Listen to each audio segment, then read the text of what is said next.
اعوذ باللہ من الشیطان اللعین الرجیم بسم اللہ الرحمن الرحیم الحمد للہ وکفا وسلام علی عبادہ الذین اصطفیٰ. درود بھیجیے محمد وعلی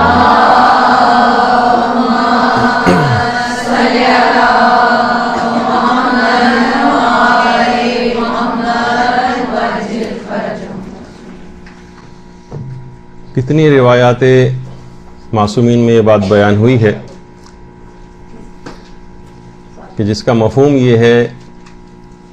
کہ ہمارے شیعہ وہ ہیں کہ جو ہمارے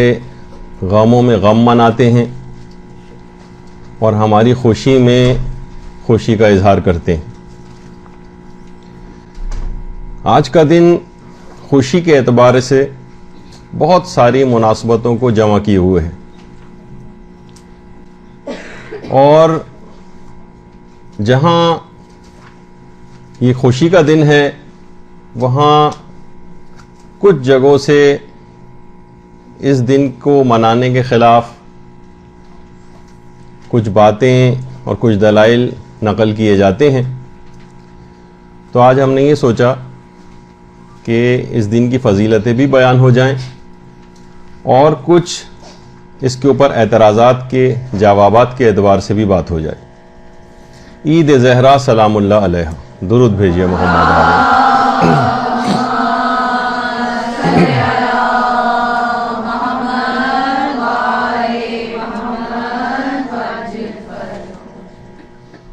شاید اس کی ایک وجہ یہ بھی ہو کہ اس دن کی مناسبت سے کچھ ایسے شکوک و شبہات اور کچھ اعتراضات بھی پیش کیے جاتے ہیں تاکہ اس کا بھی جواب دے دیا جائے. بہت ساری خصوصیات ہیں اس دن کے حوالے سے، اور جس میں سے ایک بہت ہی اہم خصوصیت، ویسے تو یہ ایک اگر چاند کی تاریخوں کے اعتبار سے فرق پڑ گیا،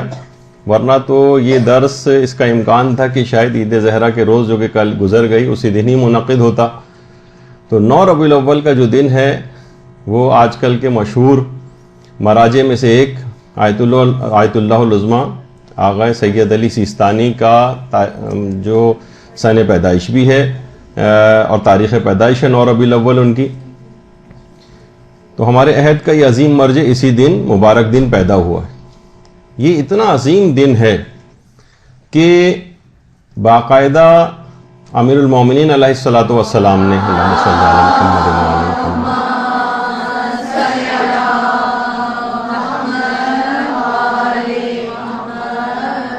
اپنی ایک روایت میں اس دن کے 72 نام وہ بتائیں،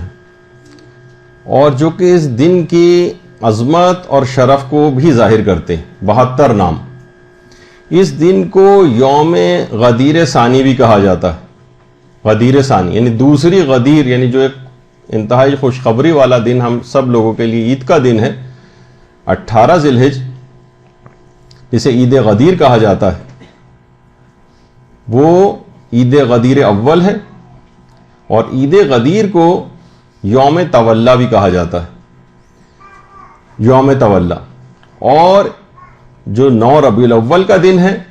اس میں اپنے آپ کو فتنہ و فساد سے بچاتے ہوئے خوشی منانا اور دشمنان اہل بیت ان سے بیزاری اختیار کرنے کا دن، یعنی 9 ربیع الاول کا دن، اس کو یوم تبرہ بھی کہا جاتا ہے. یعنی 18 ذی الحجہ یوم غدیر اول، اور 9 ربیع الاول کا جو دن ہے وہ یوم غدیر ثانی. اسلام کے کہا جاتا ہے کہ 2 بالوں پر ہیں، ایک ہے تولا اور ایک ہے تبرہ. اور یہی اپنے اس درس خارج میں بیان بھی فرمائی ہے. اور یہ کہا ہے کہ دیکھیے جو حب اور بغض ہے، یعنی کسی سے محبت کرنا، کسی سے بغض یا دشمنی رکھنا، یہ فقط کسی اعتقاد کا نام نہیں ہے اسلام کے اعتبار سے. یہ اعتقاد کا نام نہیں، بلکہ یہ اظہار بھی چاہتا ہے. اور اپنے ہاتھ سے باقاعدہ بہت سی احادیث اس سلسلے میں جس کے اندر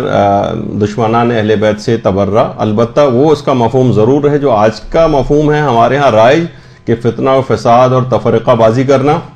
اس سے اسلام کا جو حکم تبرہ ہے وہ کافی الگ ہے. تو وہ یہ فرماتے ہیں کہ یہ اظہار کی چیزیں بھی ہیں. جیسے کہ آج کل کہا جانے لگا کہ ٹھیک ہے آپ دل کی حد تک رکھیے, اظہار مت کریں. ٹھیک ہے دوسروں کے سامنے اظہار نہیں کرنا ہے, لیکن دشمنان اہل بیت سے ایک بیزاری, اس کا دل سے بھی اعتقاد رکھنا ہے, اور تفرقے سے بچاتے ہوئے قرآن و سنت اور اس کے دلائل پر مبنی علمی جو ایک محاکمہ اور دلیل قائم کی جاتی ہے اس کا بھی اظہار مقصود ہے. فقط دل کی حد تک معاملہ نہ رہ جائے. یہی وجہ ہے کہ یہ صرف دل کی حد تک کے معاملات نہیں ہے, جیسے ہمارے ہاں بہت سارے اعتقادات اور کاموں میں سمجھ لیا گیا ہے. جیسے خود رہبر معظم آیت اللہ خامنہی فرماتے ہیں کہ یہ جو انتظار فرج ہے یہ کسی قلبی کیفیت کا نام نہیں ہے کہ ٹھیک ہے ہم بیٹھے ہوئے ہیں جس طرح ہم انتظار کرتے ہیں ویٹنگ لاؤنج میں بیٹھ کے, چلے وہ بھی ایک انتظار کی ایک شکل بنتی ہے, لیکن خود ہم نے ایک دماغ میں ایک سوچ بنائی ہوئی ہے. نہیں, یہ ایک قلبی کیفیت نہیں ہے بلکہ یہ عمل سے عبارت ہے. اس انتظار میں کچھ فرائض ہیں, کچھ ذمہ داریاں ہیں. دیکھیے اسلام کے بہت سارے احکامات ایسے ہیں کہ جو عمل سے اظہار پر ان کا ثواب اور عذاب جو ہے وہ منطبق ہوتا ہے. جب تک عمل سے اظہار نہ ہو, جب تک اعضاء و جوارح سے اس کا اظہار نہ ہو, فقط دلی اعتقاد کی حد تک. مثلا مسائل فقہ میں ایک بات بیان کی جاتی ہے جیسے کہ حسد کرنا. حسد ایک یقیناً ایک اخلاقی برائی ہے, اور دل کے اندر بھی آ جائے تو اخلاقی برائی کی حد تک تو رہتی ہے,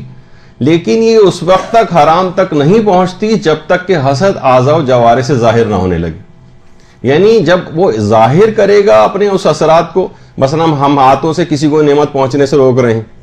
مثلا ہم تعلقات کو بروئے کار لا کر کسی کی ترقی کے اندر رکاوٹ بن رہے ہیں,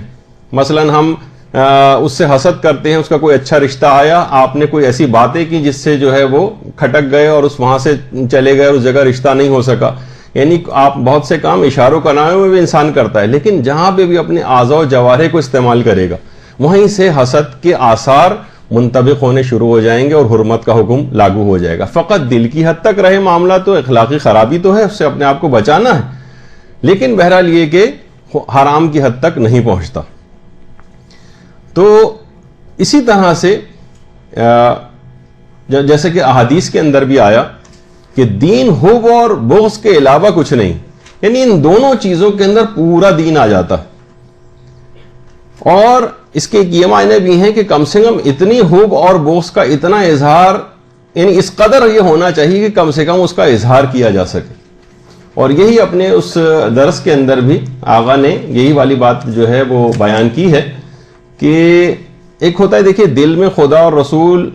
کا اقرار کرنا, اس کو تشہد کہا جاتا ہے, ان کی وحدانیت کی گواہی دل میں دے, لیکن اس کا زبان سے اظہار یہ شہادت کہلاتا ہے. جو آپ کہتی ہیں نا کہ اشہد ان لا الہ الا اللہ, یا پیغمبر کی جو ہے آپ گواہی دیتی ہیں ان کی رسالت کی, تو اس کو فقط دل سے اگر ہم کہیں کہ کافی ہے اس کو سمجھنا,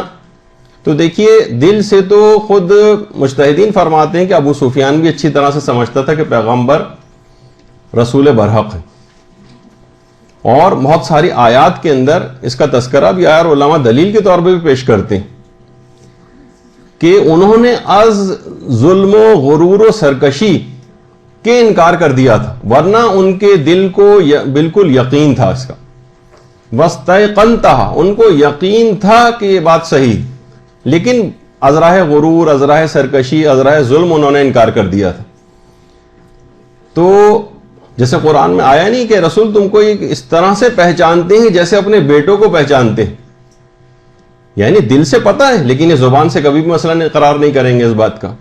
اسی طریقے سے عمر سعد,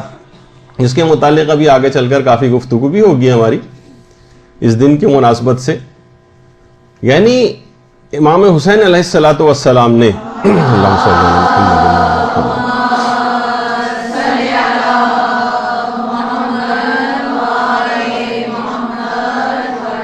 یعنی باقاعدہ 1 to 1 عمر سعد سے گفتگو کی, اور تمام اس کے عذر کے جتنے بھی عذر پیش کیے اس نے کہ میں آپ کا ساتھ کیوں نہیں دے رہا ہوں. کبھی کہہ رہا تھا کہ میری جو ہے وہ دولت چھین لی جائے گی, کبھی وہ کہنے لگا کہ مثلا میرے بال بچوں کو مار دیا جائے گا, لیکن کسی جگہ یہ نہیں کہا کیونکہ آپ حق پر نہیں ہیں اس وجہ سے میں آپ کا ساتھ نہیں دے سکتا. دل سے مانتا تھا کہ یہ حق پر ہے, لیکن ازراہ ظلم و سرکشی وہ اقرار نہیں کر رہا تھا اس بات کا. تو لہٰذا فقط قلبی یقین کافی نہیں ہے، وہ تو اکثر کافروں کو بھی ہے، زبان سے اقرار کرنا بھی ضروری ہے۔ اسی طریقے سے ہر قسم کے حب اور بغض کا ایک اظہار بھی اسلام چاہتا ہے، البتہ اس طرح کا اظہار بار بار ہی کہنا پڑ رہا ہے کہ ویسا اظہار نہ ہو کہ جس سے تفرقہ بازی یا حرام چیزوں کا فروغ ہو، وہ اسلام نے پھر اس کو منع کر دیا ہے، سوائے اس کے کہ جب تقیہ کا زمانہ آ جائے تو وہاں پر اپنے بہت سارے اظہار کے اوپر انسان کو پابندی لگانا پڑتی ہے کہ وہ حکم شریعت اس معاملے میں کچھ اور ہو گیا۔ اب ایک سوال یہ ہے کہ 9 ربیع الاول کا دن یہ عید کا دن کیسے ہے، یہ خوشی کا دن کیسے؟ عید معنی یعنی اس لحاظ سے جو خوشی کا دن جس کو کہا جاتا ہے۔ دیکھیے علامہ مجلسی علیہ الرحمہ، پہلے تو ایک بات اور بتا دی جائے کہ اس کی کئی وجوہات ہیں کہ دن کس طرح سے خوشی کا، اور بہت سارے اس ایک آدھ وجوہات کے اندر کچھ تاریخی اختلافات بھی ہیں، لیکن ہم یہ نہیں کہہ سکتے ان تاریخی اختلافات کو ہم اس کو بیس بنائیں اور کہیں کہ نہیں اس دن کو عید کے دن کے طور پر نہیں منانا چاہیے۔ تو پہلی وجہ اس کی ایک شمارگی کی گئی ہے جس پہ علماء کے 2 گروہ بھی ہو گئے ہیں، کچھ کہتے ہیں کہ ہاں یہ جو دن ہے ایک بڑے دشمن اہل بیت کی موت کا دن ہے، اور اس پر انہوں نے اپنے دلائل کو بھی ظاہر کیا ہے، مثلا جیسے علامہ مجلسی انہوں نے زاد المعاد میں، اور وہ بھی اس کے قائل ہیں کہ ایک بڑے دشمن اہل بیت کی موت کا دن ہے۔ اسی طرح سے مثلا شیخ صدوق ہیں، چھٹے امام جعفر صادق علیہ الصلوۃ والسلام علیہ صلی اللہ علیہ وسلم،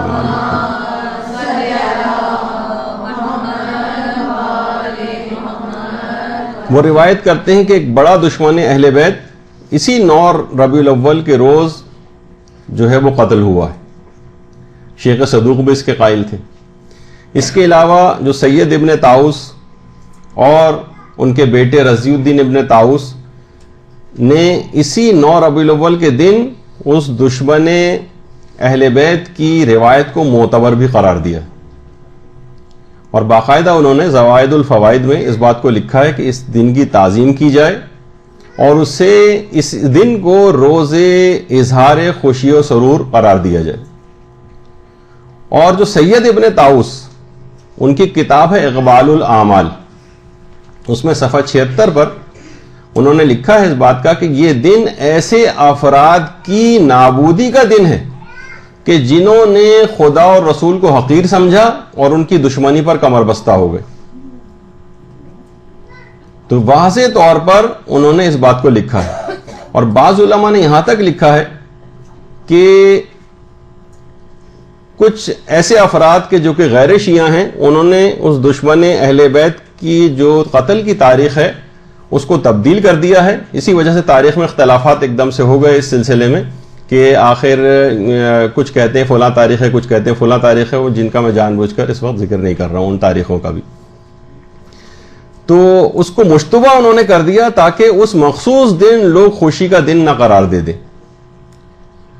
تو ایک وجہ یہ ہے، اور یہی وجہ ہے کہ جو صاحب جواہر شیخ محمد حسن جن کی بہت مشہور کتاب ہے جواہر الکلام، باقاعدہ وہ بھی اس بات کے قائل ہیں کہ وہ دشمن اہل بیت اسی 9 ربیع الاول کے دن ہی قتل ہوا۔ البتہ کچھ علماء ایسے ہیں کہ جو کہ اس مخصوص دن اس کی موت کے یا اس کے قتل کے قائل نہیں، بلکہ ایک اور تاریخ بتاتے ہیں، لیکن اس سے بھی کوئی فرق نہیں پڑتا ہے کہ اس وجہ سے ان تاریخی اختلافات کی وجہ سے ہم اس دن کو خوشی کا دن نہ قرار دیں، کیونکہ کچھ اور وجوہات بھی ہیں جو زیادہ محکم ہیں کہ جن کی وجہ سے اس دن کو خوشی کا دن قرار دینا چاہیے۔ البتہ ایسا نہیں ہے کہ یہ بات بالکل غلط ہے، بلکہ اتنے بزرگ علماء جن کے ابھی ریفرنسز دیے وہ اس بات کے قائل ہیں۔ البتہ زیادہ رجحان جو موجودہ زمانے میں مجتہدین ہیں وہ ان کا یہ ہے کہ نہیں اس دن نہیں بلکہ کسی اور تاریخ کو وہ قتل ہوا ہے۔ اچھا، اس میں ایک روایت ہے جس کو روایت احمد ابن اسحاق قمی کہا جاتا ہے، جس کی سند پر بھی علماء نے کافی بحث کی ہے۔ کچھ اس کو معتبر مانتے ہیں، کچھ اس کو غیر معتبر مانتے ہیں، اور زاد المعاد میں علامہ مجلسی نے اور جیسے کہ ابھی اس سے پہلے ہم نے جو ہے وہ آپ کی خدمت میں عرض کیا کہ سید ابن طاؤس نے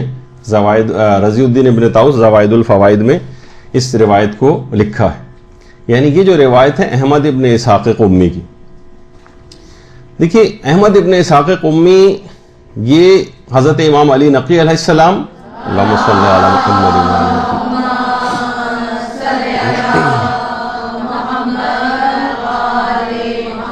اور حضرت امام حسن عسکری علیہ الصلوۃ والسلام اللہم صلی علی محمد.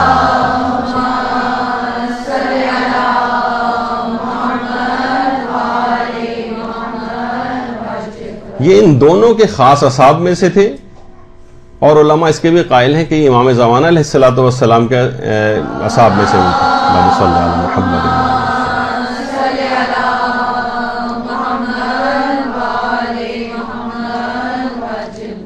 تو دو راوی محمد اور یحییٰ نام کے. یہ 9 ربیع الاول کے دن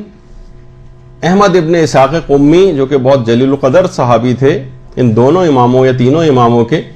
ان کے گھر گئے تو دروازہ کھٹکھٹایا. عراقی ایک کنیز باہر نکل کر آئی.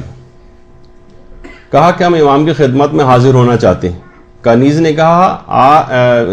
ہم احمد ابن اسحاق قمی سے ملنا چاہتے ہیں. کنیز نے کہا آج تو عید کا دن ہے اور وہ اعمال عید میں مصروف ہے. اچھا یہ دونوں اشخاص محمد اور یحییٰ انہوں نے کہا سبحان اللہ عید کا دن. شیعوں کی تو 4 عیدیں ہیں.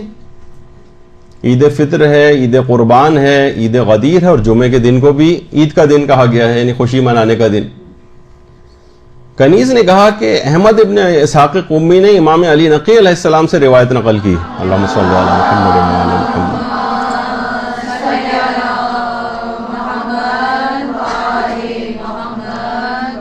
اچھا یہاں رک کے ایک بات اور کہہ دوں گا, آپ یہ دیکھ لیجئے کہ کنیز بھی اتنی زیادہ واقفیت علمی اعتبار سے رکھتی تھی کہ اس دن کو کے متعلق اس کو روایت بھی معلوم تھی اور تفصیل بھی, جو کہ وہ ان دو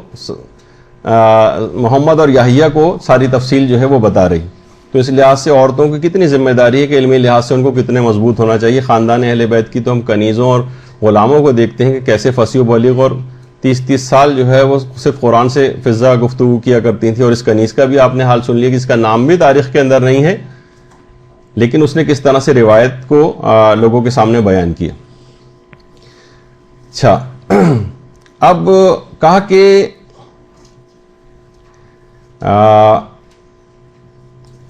یہ دن آج کا دن جو ہے 9 ربیع الاول یہ خوشی کا دن ہے. اور اس کے بعد انہوں نے کہا کہ اچھا ٹھیک ہے ہم احمد ابن اسحاق قمی سے ملنا چاہتے ہیں. احمد ابن اسحاق قمی ان دونوں افراد سے ملنے کے لیے باہر آئے. جب باہر آئے تو دیکھا کہ بہترین لباس پہنا ہوا ہے اور بہترین خوشبو لگائی ہوئی ہے. انہوں نے کہا کہ ہم کیا دیکھ رہے ہیں آپ کو اس حالت میں, یعنی بہترین لباس بہترین خوشبو. کہا کہ ہاں آج 9 ربیع الاول ہے اور عید کا دن ہے اور میں ابھی اس عید کے دن کے غسل سے فارغ ہوا ہوں. اور اسی دن 9 ربیع الاول کے دن جب میں امام حسن عسکری علیہ الصلوۃ والسلام کی خدمت میں گیا صلی اللہ علیہ وسلم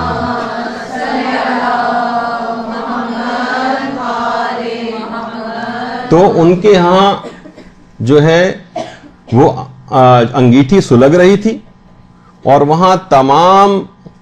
ان کے گھر کے افراد, امام کے گھر کے افراد اچھے کپڑے پہنے ہوئے تھے اور خوشبو لگائے ہوئے تھے. جب میں نے عرض کیا کہ یا ابن رسول اللہ آج کوئی کیا تازہ یوم مسرت ہے, تو امام نے فرمایا کہ ہاں آج 9 ربیع الاول کا دن ہے اور ہم اہل بیت کے لیے اور ہمارے ماننے والوں کے لیے آج کا دن یوم عید ہے. اور پھر امام نے اس دن کو یوم عید کے طور پر منانے کے لیے ایک طویل جو ہے وہ روایت اس سلسلے میں جو ہے وہ پیش کی. اور اس کے بعد فرمایا کہ حذیفہ یمانی ایک دفعہ امیر المومنین علی ابن ابی طالب علیہ الصلوۃ والسلام کی خدمت میں آئے.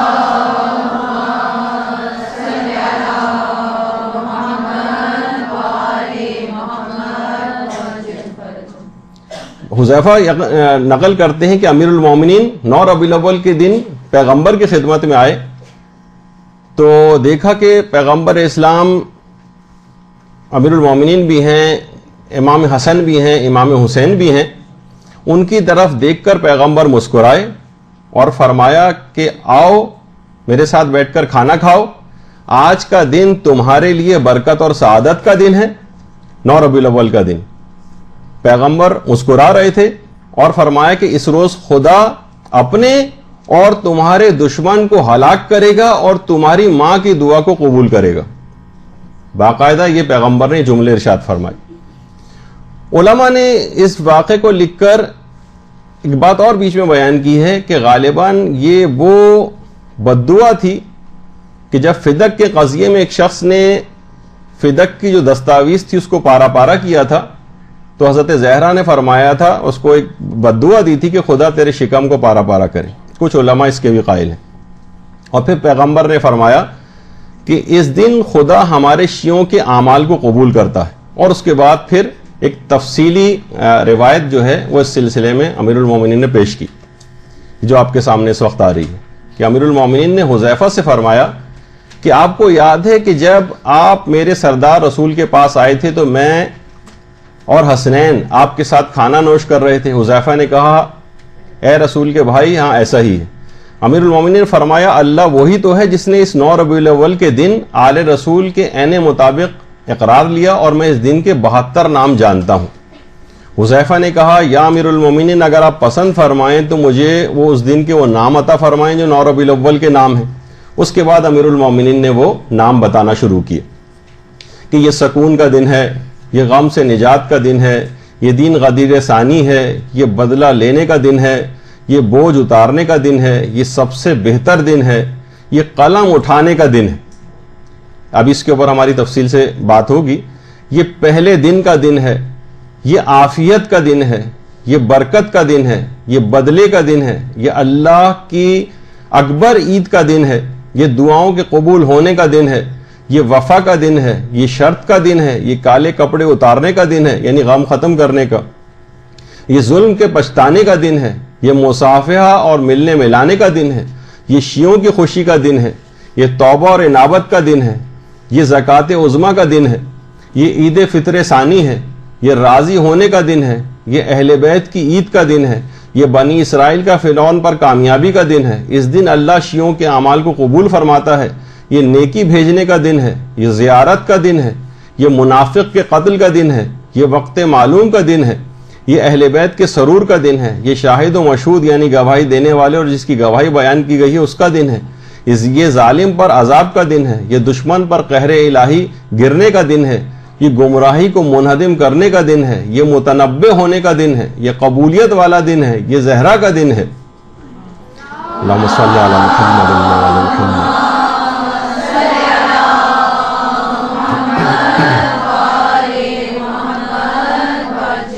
یہ منافق کی حکومت کے خاتمے کا دن ہے، یہ ادائیگی کا دن ہے، یہ مومن کو آرام ملنے کا دن ہے، یہ مباہلے کا دن ہے، یہ مفاخرے کا دن ہے، یہ قبولیت اعمال کا دن ہے، یہ معزز دن کا دن ہے،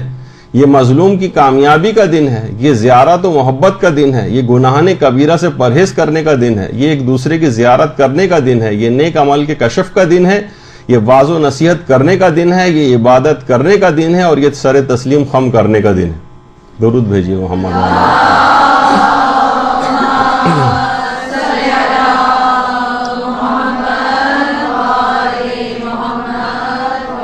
تو امیر المومنین نے پورے 72 نام اس دن کے بتائے۔ اچھا اب یہ پورا واقعہ اس ایک تناظر میں کہ پہلی جو اس کی وجہ بیان کی گئی ہے اس میں احمد ابن اسحاق قمی کی روایت جس پہ علماء کے اختلافات بھی ہیں۔ اچھا ایک اعتراض اب اس پہ یہ ہوتا ہے کہ کیا یہ روایت احمد ابن اسحاق معتبر ہے؟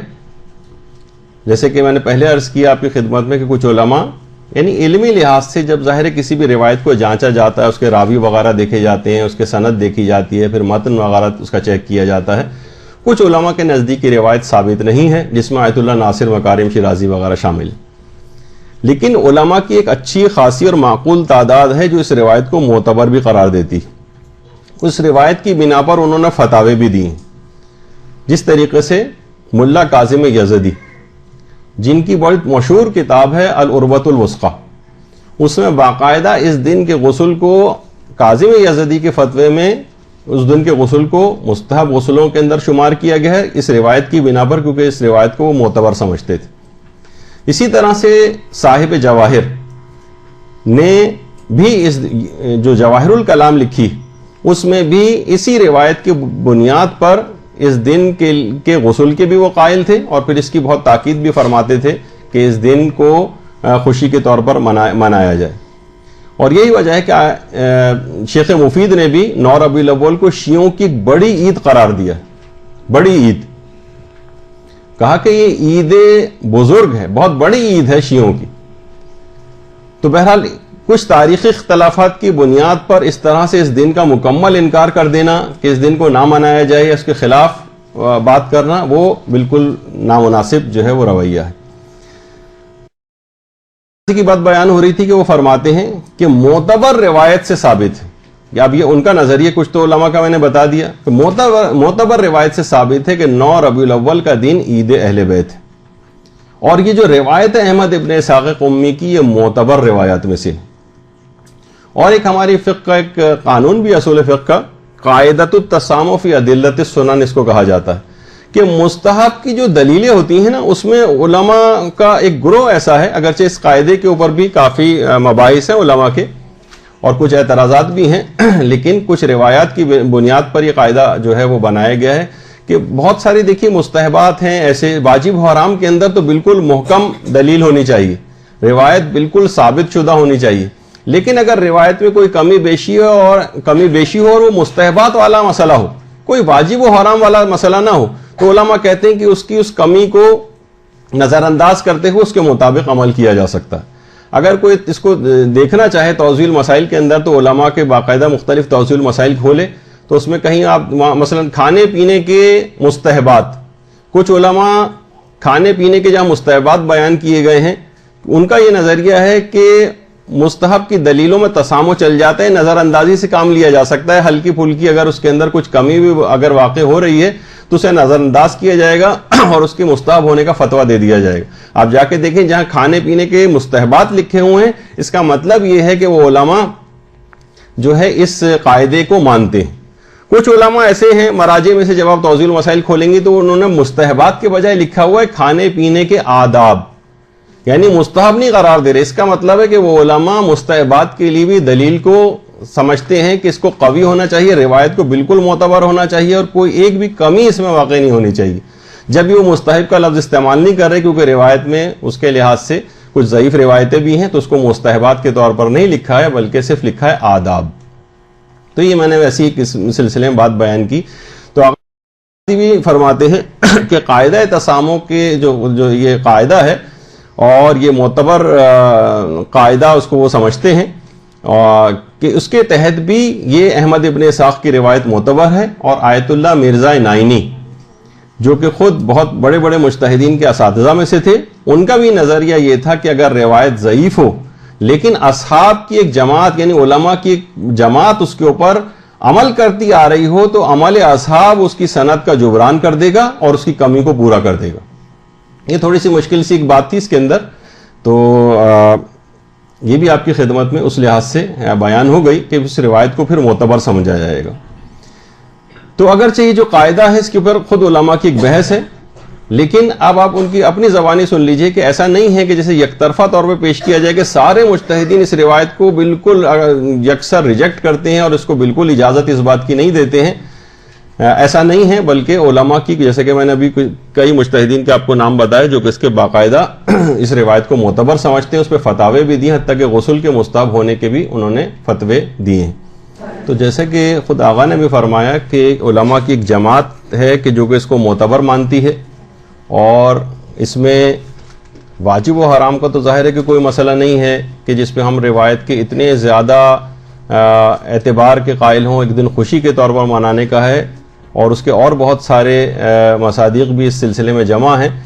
تو فقط ایک روایت اگر بالفرض کسی کے نزدیک ثابت نہیں بھی ہوتی ہے تو اس کو بیس بنا کر مکمل اس عید کو منانے کا انکار کرنا یا اس کے خلاف بات کرنا، یہ ایک پسندیدہ رویہ نہیں ہوگا۔ پھر ایک اعتراض یہ کیا جاتا ہے کہ اگر یہ ایسی مستند روایت تھی اور موجود تھی تو شیخ صدوق جیسے عالم نے اس روایت احمد ابن اسحاق کو اپنی کتابوں میں کیوں نہیں لکھا؟ ایک تفصیل جو ہے اس سلسلے میں اعتراض کے طور پر جو ہے وہ پیش کی جاتی ہے۔ مجتہدین یہ فرماتے ہیں کہ اگر دیکھیے اس زمانے کے جو خاص حالات تھے جس میں شیخ صدوق کے زمانے کے، انہوں نے کہا کہ ممکن ہے کہ سخت ترین حالات تقیہ کی وجہ سے اس کا بیان کرنا ممکن نہ ہوا، کیونکہ جن وجوہات کی بنا پر یہ عید منائی جاتی ہے پھر لازم تھا کہ اس روایت میں یا اس روایت کے اندر ان وجوہات کا تذکرہ بھی کیا جاتا۔ کچھ ظالم افراد کے دنیا سے واصل جہنم ہونے کی بات بھی اس کے اندر بیان کی جانی ضروری تھی، ورنہ پھر وہ روایت اس طور پر نہیں ہو پاتی کہ اس کو لوگوں کے سامنے پیش کیا جائے۔ سخت ترین ادوار تقیہ کے باعث ہو سکتا ہے کہ تقیتاً انہوں نے شیخ صدوق نے اس روایت کو اپنی کتابوں میں نہ لکھا ہو،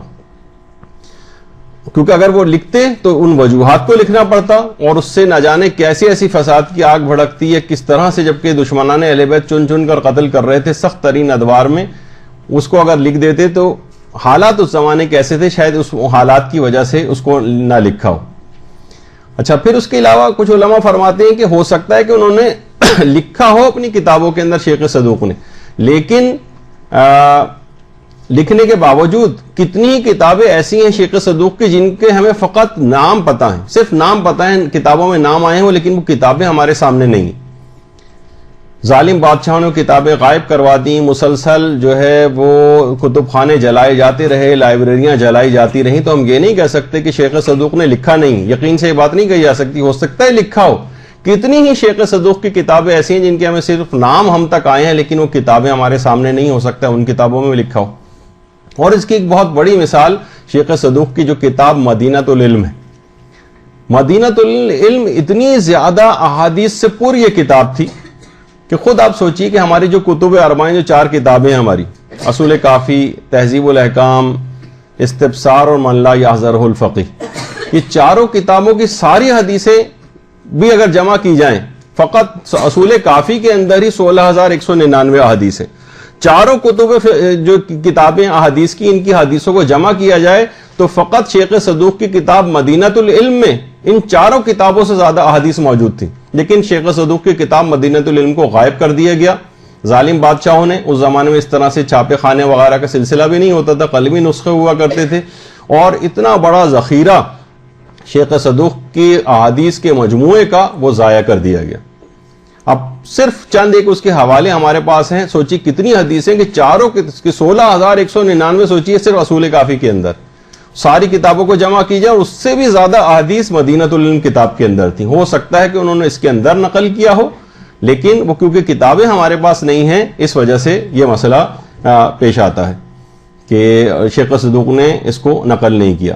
پھر علماء یہ بھی کہتے ہیں کہ یہ کیسے ممکن ہے کہ اگر یہ روایت جو سید ابن طاؤس کے جو بیٹے ہیں رضی الدین ابن طاؤس نے بھی اس کو نقل کیا ہے، اس کے علاوہ جو صاحب جواہر الکلام جو ہیں شیخ محمد حسن، ان جیسے باریک بین علماء نے، کیسے ممکن ہے کہ وہ اس کی اسناد کی باریکیوں میں اس سے واقف نہیں ہوئے ہوں گے اور کسی ضعیف اور جھوٹی روایت کے قائل ہو گئے ہوں گے؟ یعنی ابن طاؤس جیسے اور صاحب جواہر جیسے جس پہ فتویٰ دے رہے ہیں، کیسے ممکن ہے کہ ایک ضعیف روایت یا کسی جھوٹی روایت کو انہوں نے اس کے قائل ہو گئے؟ تو یہ اس بات کی دلیل کے طور پر پیش کی جاتی ہے اور بہت مستحکم دلیل کے طور پر ہے کہ ورنہ یہ تمام افراد اس کے قائل نہ ہوتے، یہ اتنے زیادہ باریک بین اور جو محقق جو افراد تھے۔ اچھا، اب یہ اس کے اندر ایک بہت بڑا اعتراض یہ ہے کہ اس کے اندر یہ آیا کہ یہ دن قلم اٹھانے کا دن ہے۔ قلم اٹھانے کے معنی یہ ہیں، یعنی یہ لیے جاتے ہیں، ترجمہ یہ کیا جاتا ہے کہ اس دن شیعوں کا کوئی گناہ لکھا نہیں جاتا۔ تو جو اس حدیث کے خلاف دلائل دیے جاتے ہیں وہ یہ کہتے ہیں کہ یہ کیسے ممکن ہے، کیونکہ یہ نظریہ تو حقیقتاً اسلام کے خلاف ہے، قرآن کے خلاف ہے، اس سے متصادم ہے، اور آئمہ کبھی بھی کسی بھی ارتکاب گناہ کی اجازت نہیں دے سکتے۔ تو یہ کیسے ممکن ہے کہ اس دن 9 ربیع الاول کے روز قلم روک لیے جائیں، قلم اٹھا لیے جائیں اور کوئی بھی گناہ نہ لکھا جائے اور انسان کو بالکل آزاد چھوڑ دیا جائے کہ جو چاہے گناہ کرے؟ اس طور پر یہ پیش کیا جاتا ہے کیونکہ قرآن کے بھی خلاف نظریہ ہے، اسلام کے خلاف ہے، لہٰذا یہ بات قابل قبول نہیں۔ تو سب سے پہلی بات تو دیکھیے یہ ہے کہ ارتکاب گناہ کی چھٹی تو کوئی بھی نہیں دے سکتا، اور خود آج تک آپ لوگ بھی جو عید مناتے رہیں چند ایک سازشی افراد کو چھوڑ کر، کیونکہ ایک صاحب ایسے ذاکر ہیں جو یہیں کراچی کے ہیں اور باقاعدہ وہ چند سال پہلے تک یہ بات کہتے تھے 9 ربیع الاول کے جو پروگراموں میں کہ آج کے دن جو چاہے گناہ کر لو، میں ذمہ دار ہوں، میرے کندھے کے اوپر ہیں سارے گناہ۔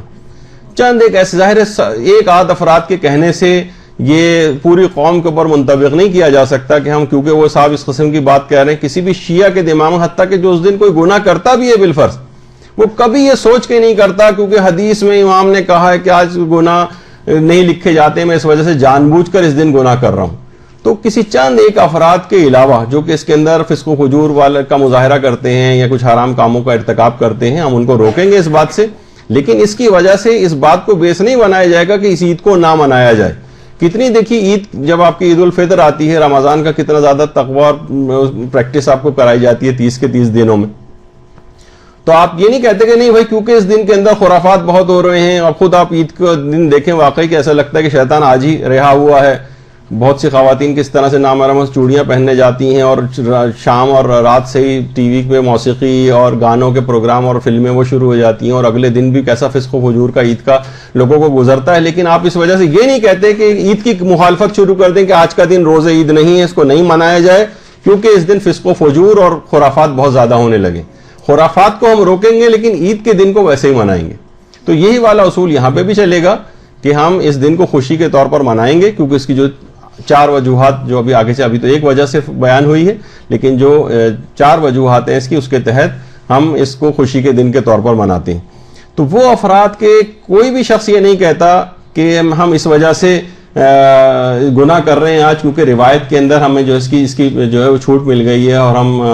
آج جو چاہیں گناہ کریں کچھ نہیں لکھا جائے گا۔ تو گناہ کرنے والے بھی اس روایت کو کوئی بیس نہیں بناتے، نہ ان کو یہ چیز پتہ ہے۔ علماء کے حلقوں میں یقیناً روایتوں کے اوپر بحث بھی ہوتی ہے اور وہاں پر تو بہرحال یہ والا اس جملے سے یہ نتیجہ نکالنا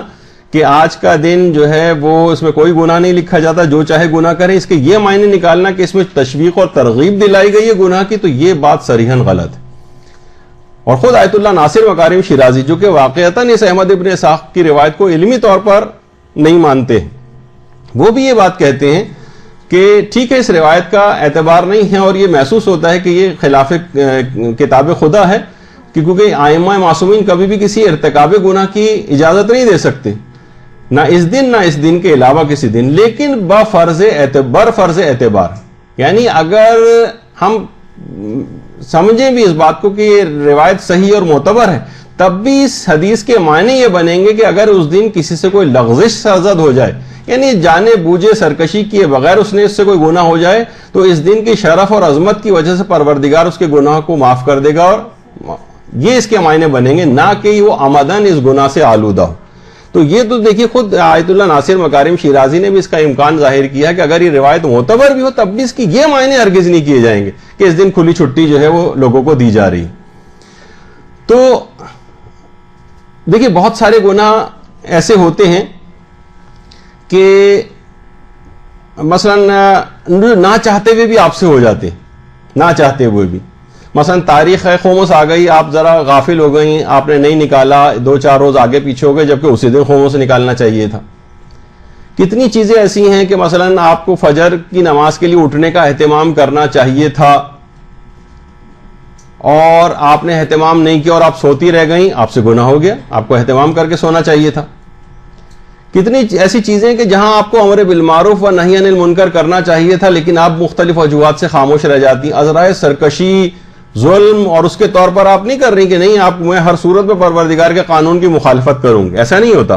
لیکن وہ گناہ پھر بھی آپ سے ہو جاتے ہیں۔ تو وہ اس دن کے عظمت کی وجہ سے پروردگار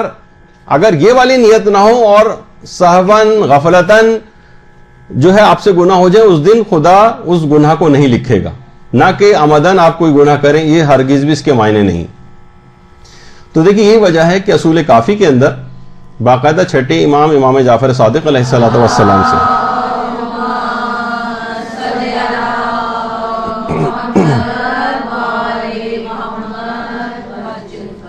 زرارہ نقل کرتے ہیں،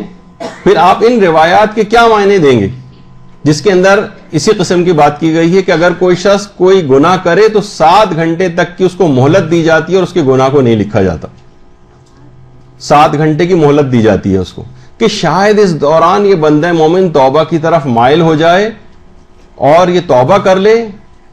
تو پروردگار فرشتوں کے بھی کچھ روایات میں ہے کہ فرشتوں کے علم میں بھی نہیں آتا،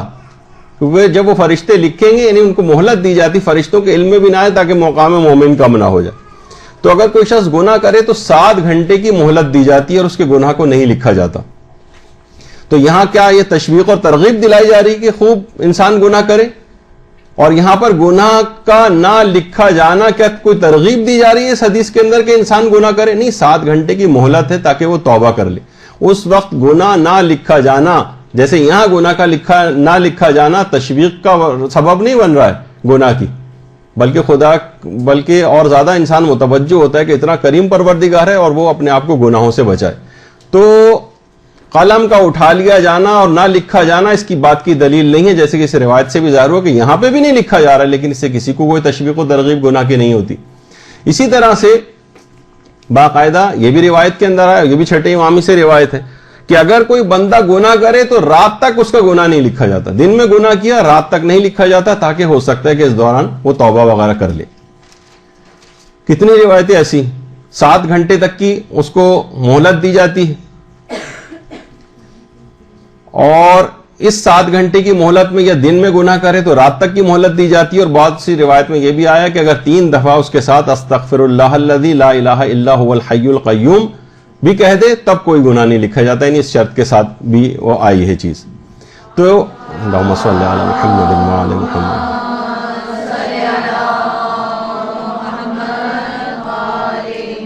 تو علماء فرماتے ہیں کہ ممکن ہے کہ یہاں پر قلم اٹھا لیا جانے سے مراد یہ ہو کہ وہ گناہ نہیں لکھے جاتے اور اس دن کی عظمت کی وجہ سے مہلت دی جاتی ہے تاکہ بندہ مومن توبہ کی طرف مائل ہو جائے اور توبہ کر لے۔ تو یہاں ہو سکتا ہے کہ اس سے مراد یہ ہو کہ اس دن کی شرف اور فضیلت کے باعث مخصوص مدت تک گناہ نہ لکھا جانا مراد ہو۔ یہ بھی ایک چیز ہے،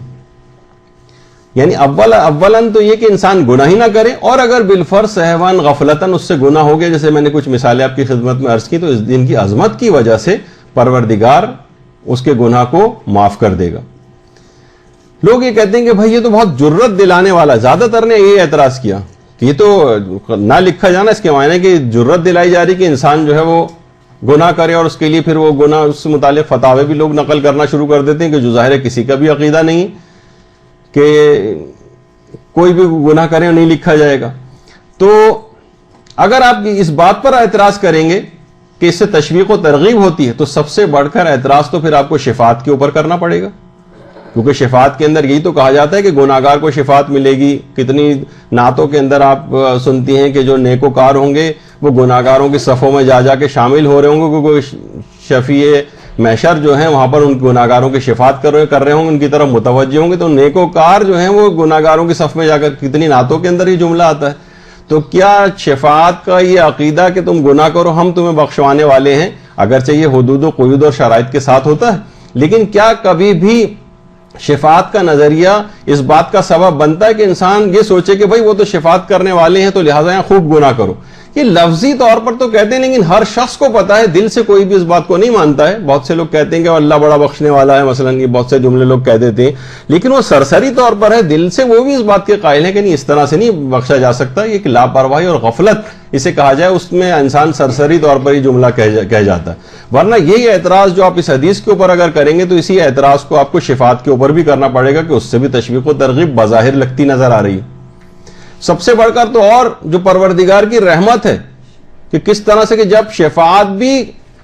ہو جائے گی اس کے بعد بھی کچھ گناہگار ایسے ہوں گے کہ شفاعت بھی ان کے مکمل طور پر عذاب کو برطرف نہ کروا سکے گی، یعنی ساری پاورز انہوں نے استعمال کر لی، اس کے بعد پھر رحمت پروردگار شروع ہوگی۔ شفاعت کے بعد کا ایک بہت بڑا مرحلہ ہے رحمت پروردگار کا میدان قیامت میں، اور اس نے بار بار قرآن کے اندر بھی کہا ہے کہ اس کی رحمت سے مایوس نہیں ہونا چاہیے گناہگاروں کو۔ تو کیا مطلب ہے کہ رحمت خدا سے مایوس نہیں ہونا چاہیے گناہگاروں کو؟ تو کیا کوئی تشویق اور ترغیب دلائی جا رہی؟ اگرچہ کچھ لوگ اس سے دھوکے میں پڑ بھی جاتے ہیں، جبھی چوتھے امام کے غالباً کسی دعا کے اندر بھی ہے کہ تیری رحمت کی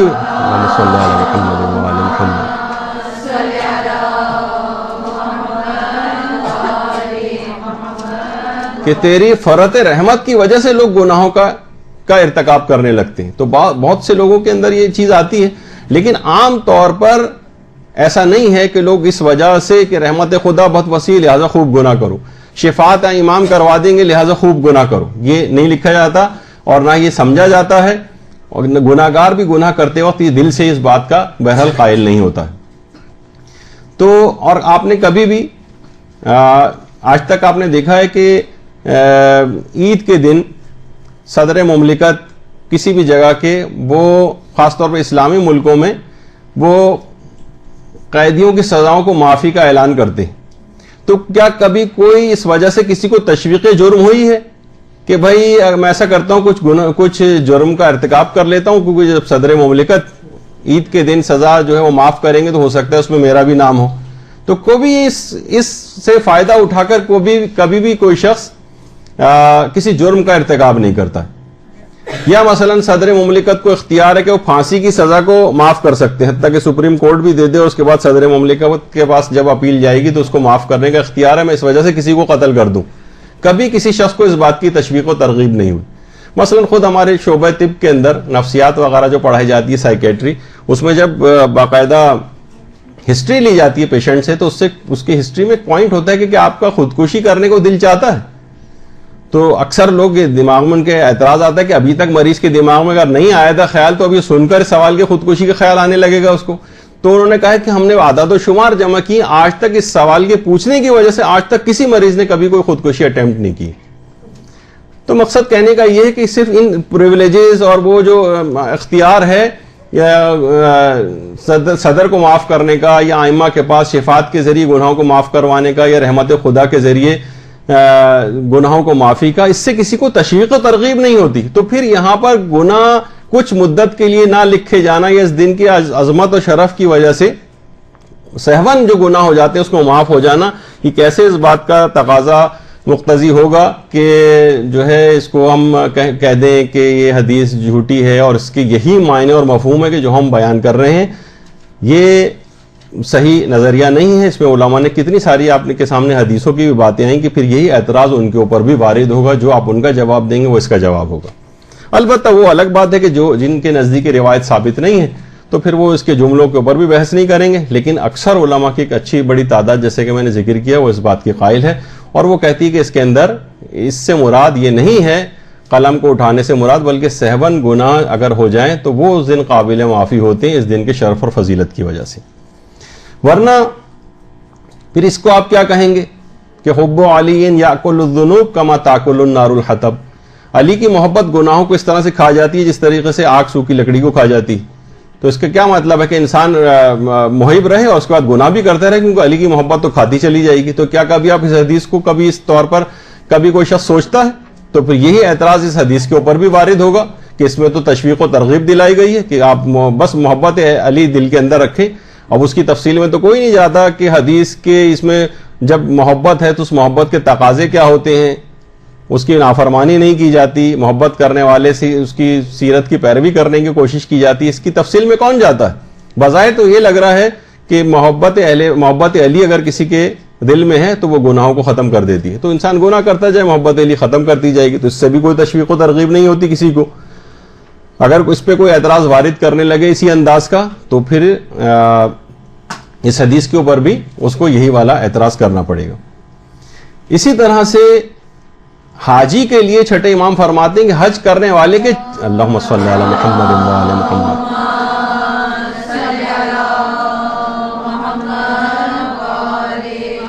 کہ حج کرنے والے کے 4 ماہ تک گناہ نہیں لکھے جاتے، بلکہ اگر وہ کبیرہ گناہ نہ کرے تو اس مدت میں اس کے لیے صرف نیکیاں ہی نیکیاں لکھی جاتی. تو نہیں لکھے جاتے سے مراد یہ کہ حاجی اس دوران خود جان بوجھ کر جتنے چاہے گناہ کرتا رہے نہیں لکھے جائیں گے. نہیں، یہ معنی نہیں ہے. حاجی سے بھی واپس آ کر بہت سارے گناہوں کے اندر کچھ گناہ عادتاً ہوتے ہیں، کچھ سہون ہو جاتے ہیں، کچھ غفلت کے اندر ہو جاتے ہیں، کچھ مسئلہ نہ جاننے کی وجہ سے ہو جاتے ہیں، کچھ کم علمی اور لا علمی کی وجہ سے ہو جاتے ہیں. تو اس دوران وہ نہیں لکھے جائیں گے اور اس کو ایک شرف اور فضیلت رہے گی کہ تم سے اگر اس طرح سہون کچھ ہو جائے. لیکن اگر کوئی شخص دماغ میں لیا ہے کیونکہ حاجی کے گناہ نہیں لکھے جاتے لہٰذا ان 4 مہینے میں مجھے کھلی چھوٹ مل گئی ہے اور میں گناہ کرتا جاؤں، تو یہ اس حدیث کے معنی نہیں ہوں گے. ورنہ اگر وہ اعتراض آپ اس حدیث کے اوپر کریں گے کہ گناہ نہیں لکھے جاتے اس وجہ سے اس کو نہیں مانا جا سکتا ہے، خلاف قرآن ہے، تو ان تمام حدیثیں جو آپ کے سامنے ابھی پیش ہوں ان سب کا بھی آپ کو انکار کرنا پڑے گا. تو بہرحال یقیناً اس قسم کا کوئی بھی مفہوم نہ تو کسی نے اس طرح سے کوئی لیا ہے اور نہ سمجھا. یہی وجہ ہے کہ ملا محسن کے فیض کاشانی نے باقاعدہ اس حدیث کی کہ حاجی گناہ نہیں لکھے جاتے اس کی کافی تفصیل اور بحث کے اندر بھی گئے ہیں، لیکن اب اتنا وقت نہیں ہوگا کہ ہم اس کو بیان کریں. پھر ایک اعتراض یہ ہے کہ اس روایت میں اس عید کے متضاد نام آئے ہیں. کہیں آیا کہ اس دن کوئی گناہ نہیں لکھا جائے گا، لوگ اعتراض کرتے ہیں، اور کہیں یہ آیا اسی کے اندر جو نام ابھی آپ نے نام سنے اس کے اندر یہ بھی آیا کہ یہ گناہان کبیرہ سے بچنے کا دن. وہ کہنے ایک طرف تو کہہ رہے ہیں گناہ نہیں لکھا جائے گا یعنی گناہ کرو، اور دوسری طرف یہ کہا جا رہا ہے گناہ کبیرہ سے بچنے کا دن ہے. کہیں یہ کہا جا رہا ہے کہ یہ امر بالمعروف اور نہی عن المنکر کرنے کا دن ہے. تو یہ تو تضاد ہے، اور اس کا تضاد ہی اس بات کا ثبوت ہے کہ حدیث صحیح نہیں. یہ ایک اعتراض کیا جاتا ہے اس میں. تو دیکھیے اول تو یہ تضاد نہیں، بلکہ یہ تو اس سے ثابت ہوتا ہے کہ وہاں گناہ نہ لکھے جانے سے مراد مہلت کا دیا جانا. ورنہ یہ کیسے ممکن ہے کہ اس دن امر بالمعروف اور نہی عن المنکر کر کے انسان گناہوں کو رکواتا ہے نہ کہ تشویق دلواتا ہے. گناہان کبیرہ سے بچنے کا دن ہے، اس کا مطلب ہے کہ وہاں پر جو گناہ نہ لکھے جانے کی بات ہو رہی تھی کہ وہ جان بوجھ کر کیے جانے والے گناہوں کے متعلق بات نہیں تھی. تو یہ روایات کے ناموں سے یہ اس بات کا ثبوت ملتا ہے کہ یہ ٹکراؤ آپس میں نہیں ہے، بلکہ اس کے وہ معنی جو آپ نے سمجھے وہ معنی غلط ہے. ورنہ یہ امر بالمعروف کا دن بھی ہے، نہی عن المنکر کا دن ہے کہ لوگوں کو گناہوں سے روکیے، واعظ و نصیحت اور ارشاد کیجیے ان کو، گناہان کبیرہ سے خود بھی بچیں دوسروں کو بھی بچائیں، اور اگر پھر بھی کچھ ہو جاتے ہیں تو وہ پروردگار عالم اس دن کی فضیلت و شرف کی وجہ سے آپ کو معاف کر دے گا. تو آپ نے دیکھا کہ اس طرح سے اس کو پیش کیا گیا کہ یہ خلاف قرآن ہے، جبکہ اس قسم کی بات نہیں. یہ تو ایک وجہ تھی اب تک جو روایت احمد ابن اسحاق جس کے اندر ایک بڑے دشمن اہل بیت کے مارے جانے کے حوالے سے بھی بات تھی، تو اس پہ آپ نے اس کا تھوڑا سا تجزیہ دیکھا. دوسری وجہ ہے عید زہرہ منانے کے اعتبار سے، وہ یہ ہے کہ اس دن ملعون عمر ابن سعد ابن زیاد اور 2 ملعون اور ہیں، ایک شمر ہے اور ایک حسین ابن نمیر جو کہ حضرت شہزادہ علی اکبر علیہ الصلوۃ والسلام کا قاتل تھا. شہزادے کے نام پہ درود بھیجیے نا.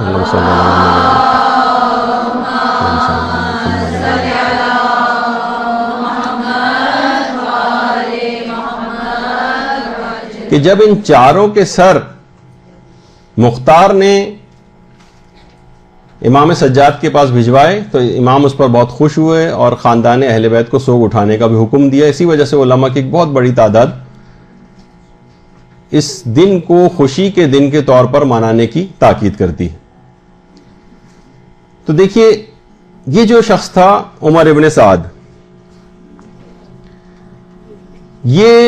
اس نے اہل بیت، یہ تو خیر مووی کے اعتبار سے جو آپ مختار وغیرہ کے اندر دیکھ رہی ہیں، ورنہ ظاہر ہے کہ اصل تصویر تو کوئی نہیں ہے اس کی، کہ اہل بیت کے اوپر جو ہزاروں مظالم کا باعث یہ شخص تھا، اور اسیروں پر بھی نہ جانے کیا کیا مظالم اس شخص نے کیے.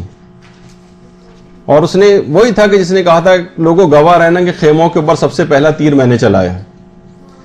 اور سب سے زیادہ زہرا کے گھرانے کو اس ملعون کے جہنم واصل ہونے کی خبر میں بے انتہا خوشی محسوس ہوئی تھی، اور اسی مناسبت سے اس کو عید زہرا بھی کہا گیا ہے. یہ وہی عمر سعد ہے کہ جوانی میں جب یہ جوان تھا تو امیر المومنین نے اس کو دیکھ کر کہا تھا کہ اے عمر ابن سعد، اس دن تم کیا کرو گے جب تم خود کو جنت اور جہنم کے درمیان گم پاؤ گے اور بالآخر جہنم کو اختیار کر لو گے. اور سن 60 ہجری میں ہی امیر المومنین کی جو پیشگوئی تھی یہ پوری ہو گئی. ابن زیاد نے شہر رے کی جو حکومت تھی اس کو امام حسین سے جنگ کی ایک شرط قرار دیا تھا،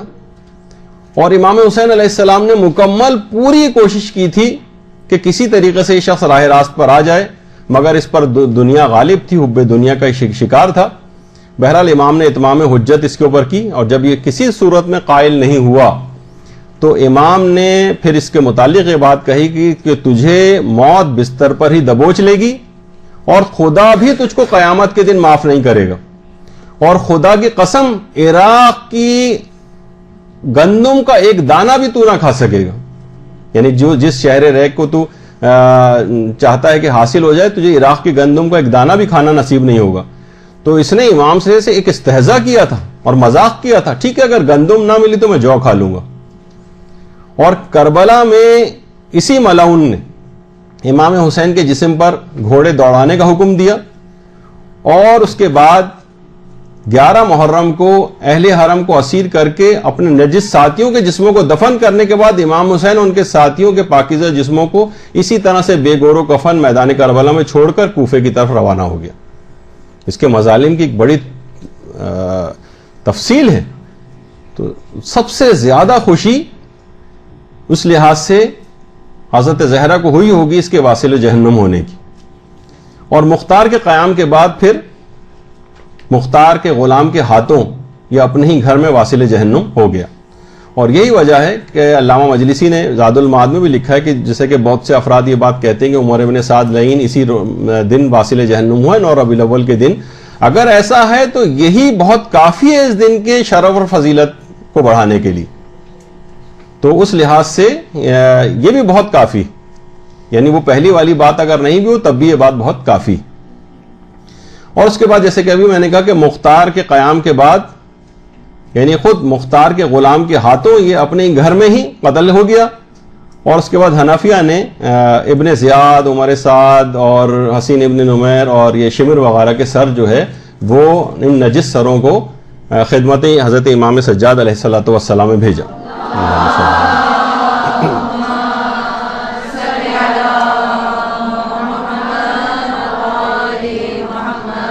اچھا، جب یہ سر پہنچے تو امام اس وقت مکے میں تھے. تو 9 ربیع الاول کا دن تھا. جب امام کی ان سروں کے اوپر نگاہ پڑی تو فوراً شکر کے سجدے کے اندر گر گئے اور کہا کہ اے پالنے والے، تیرا شکریہ ادا کرتا ہوں کہ تو نے ہمارے دشمنوں سے انتقام لیا. اور اس کے بعد سجدے سے سر اٹھایا امام نے اور کہا کہ خدا مختار کو جزائے خیر دے کہ اس نے ہمارے دشمنوں کو قتل کیا. باقاعدہ بہار الانوار وغیرہ میں بھی روایت موجود ہے. اچھا، جس وقت یہ پورا واقعہ چل رہا تھا اس وقت چوتھے امام ناشتہ کر رہے تھے جس وقت یہ سر امام کے سامنے لائیں. تو امام نے اس کا بھی شکر ادا کیا کہ پروردگار کا لاکھ لاکھ شکر ہے کہ اس نے میری وہ دعا قبول کی جو میں نے دربار کوفہ میں کی تھی، کہ جب میرے والد کا سر ابن زیاد کے سامنے تشت میں لا کر رکھا گیا تھا تو وہ ملعون ابن زیاد اس وقت ناشتہ کر رہا تھا. تو میں نے پروردگار سے دعا کی تھی کہ پروردگار مجھے اس وقت تک موت نہ دینا جب تک کہ میں اس ملعون ابن زیاد کا کٹا ہوا سر نہ دیکھ لوں. اور امام کی یہ دعا اس کے بعد قبول ہوئی. اس کے بعد روایت میں کہ امام زین العابدین علیہ السلام وہاں سے اٹھے، اپنے گھر کے اندر تشریف لے گئے اور وہاں پر موجود مخدرات عصمت و طہارت جو خواتین تھیں ان سے فرمایا کہ تم لباس غم کو تبدیل کرو، آنکھوں میں سرما لگاؤ، بالوں میں کنگھی کرو. اور اہل حرم نے امام کے حکم کے مطابق عمل کیا. اور کیونکہ امام حسین کی شہادت کے بعد سے لے کر اب تک اہل حرم نے خود پر ہر قسم کی زینتوں کو حرام قرار دیا ہوا تھا، بالکل زینتوں کو ترک کیا ہوا تھا، ذرا سی بھی زینت نہیں کرتے تھے. اور اس دن کی وجہ سے کہ امام نے باقاعدہ اس دن کو خوشی منانے کا اور لباس غم اتارنے کا حکم دیا، تو اسی وجہ سے علماء نے اس دن کو عید زہرا اور ایک خوشی کا دن جو ہے وہ قرار دیا. درود بھیجیے محمد علیہ.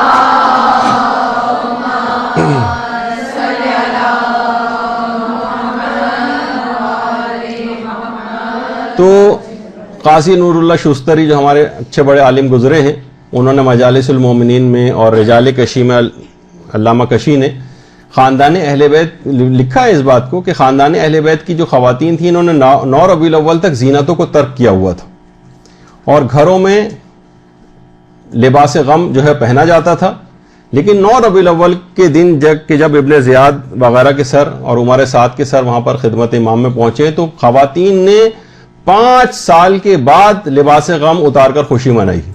یہ واقعہ کربلا کے 5 سال بعد. اچھا اب یہاں پر دیکھیے پھر کیونکہ معترضین ہر چیز پر اعتراض کرنے والے ہیں تو یہاں پر ایک اعتراض ہوا ہے کیسے ممکن ہے خاندان اہل بیت کی عورتوں نے اتنے سال تک صفائی کا خیال ہی نہ رکھا اور کنگھی تک نہ کی ہو, کیونکہ روایت میں امام نے فرمایا کہ کنگھی کرو. تو اس قسم کی بات جو ہے یہ کیسے ممکن ہے کہ انہوں نے صفائی کا خیال نہیں کیا؟ یعنی بہت ہی بیہودہ قسم کا ایک اعتراض جو ہے وہ کیا جاتا ہے. اور سر کو صاف کرنا کون سا ایسی خوشی کی علامت تھی جو انہوں نے سر صاف نہیں کیا تھا؟ حالانکہ سر کو صفائی کا اس لحاظ سے ذکر نہیں ہو رہا ہے یہاں پر کہ دیکھیے جو مفہوم ہے زینت کو ترک کیا ہوا تھا. تو زینت تو آپ کو خواتین آپ کو سب کو پتہ ہے کہ زینت ایک پورے پیکج کا ایک نام ہوتا ہے. اس کے اندر سرما لگانا بھی ہوتا ہے اور کنگھی کرنا بھی ہوتا ہے اور مختلف اچھے کپڑے پہننا بھی ہوتا ہے اور کتنی ہر اس زمانے کے بھی کچھ لوازمات تھے. سر میں تیل لگانا بھی ہوتا ہے. مثلا بہت سے لوگ کہتے نہیں ہیں کہ بھئی فلاں خاتون جو ہے کسی بیوہ خاتون کے متعلق اپنے شوہر کے انتقال کے بعد سے لے کر تو اس نے اب اچھے کپڑے پہننا ہی چھوڑ دی. تو کیا اس کے یہ معنی ہوتے ہیں کہ وہ عورت گندے سندے کپڑے پہن کر گھومتی رہتی ہے یا مثلا بہت ہی گھٹیا قسم کے کپڑے پہننے لگتی ہے؟ مقصد کہنا کا یہ ہوتا ہے کہ اچھے کپڑے پہننے سے مراد جو عام طور پر زرق برق لباس ہوتے ہیں, پارٹی ڈریس ہوتے ہیں, جس طریقے سے تیار ہو کر کسی جگہ جاتے ہیں, وہ اس نے اپنی زینت کو ترک کیا ہوا ہے. مثلا یہ کہ خاندان اہل بیت کی عورتوں نے سیاہ لباس کو اتارا تو آپ کا کیا مقصد ہے کہ انہوں نے ایک دفعہ بھی کسی اور رنگ کا کوئی لباس ہی نہیں پہنا ہوگا؟ یعنی آپ اس میں موجگافیاں نکال سکتے ہیں کہ اس کا مطلب ہے پورے 5 سال تک جتنے بھی کپڑے سلوائے جاتے تھے ان میں ایک بھی کالے رنگ کے علاوہ کوئی دوسرا کپڑا نہیں ہوتا تھا. مقصد کہنے کا یہ ہے کہ زیادہ تر وہ کالے رنگ کا لباس پہنا کرتے تھے غم کی علامت کے طور پر. یہ نہیں کہ مستقل 24 گھنٹے اور جتنے بھی 5 سال تک لباس بھی سلواتے رہے وہ ایک لباس ہی سیاہ رنگ کا ہوتا تھا. اور کہیں کوئی روایت آپ کو مل گئی جس میں کوئی اور رنگ کا تذکر آ گیا تو آپ فوراً انکار کرنا شروع کر دیں. تو لفظوں سے نکاح نہیں کیا جاتا. یعنی پورا ایک مفہوم اور پیکج ہے کہ زینت کو ترک کرنا, اس میں کنگھی, تیل, سرما اور اس طرح کی مختلف چیزیں آتی ہیں. اور اس سے یہ نہیں کہ انہوں نے اپنے خدا نہ خواستہ معاذ اللہ نہ سر کو صاف کیا تھا نہ کچھ. یہ باقاعدہ بہت سے علمی حلقوں سے یہ بات ہو جاتی ہے تو بعض اوقات حیرانگی ہوتی ہے کہ کسی بھی روایت کا اس انداز سے تجزیہ و تحلیل کرنا اور لفظی طور پر اس کے اندر واجبات و حرام والی اس کے اندر تو ہم لفظی بحثیں کر سکتے ہیں, لیکن ایک واقعے کے تناظر میں اس کو اس طرح سے بیان کرنا تو وہ ایک مناسب رویہ نہیں. تو مثلا کہتے نہیں گھر میں کہ چلو بھائی جاؤ کپڑے پہن کر آؤ اچھے, تو اس کے معنی یہ نہیں ہوتے کہ مثلا اس نے کپڑے پہنے ہوئے نہیں اس کو کہا جا رہا ہے. یعنی ایک خاص الفاظ استعمال کیے جاتے ہیں جس سے ہر کوئی شخص دماغ میں اس کے ایک مفہوم ہوتا ہے, وہ سمجھتا ہے کہ اس بات کا مقصد کیا ہے. اچھا اب پھر اس کے بعد ایک اعتراض یہ بھی ہوتا ہے کہ اگر ایسی ہی بات ہے جیسے کہ آپ نے کہا کہ چوتھے امام کو بہت خوشی ہوئی تو پھر اس عید کا نام عید زہرا کے بجائے عید امام زین العابدین ہونا چاہیے تھا. یہ ایک اعتراض ہے. یا اس کا نام عید حضرت زینب سلام اللہ علیہا ہونا چاہیے تھا. اللہم صلی اللہ علیہ محمد.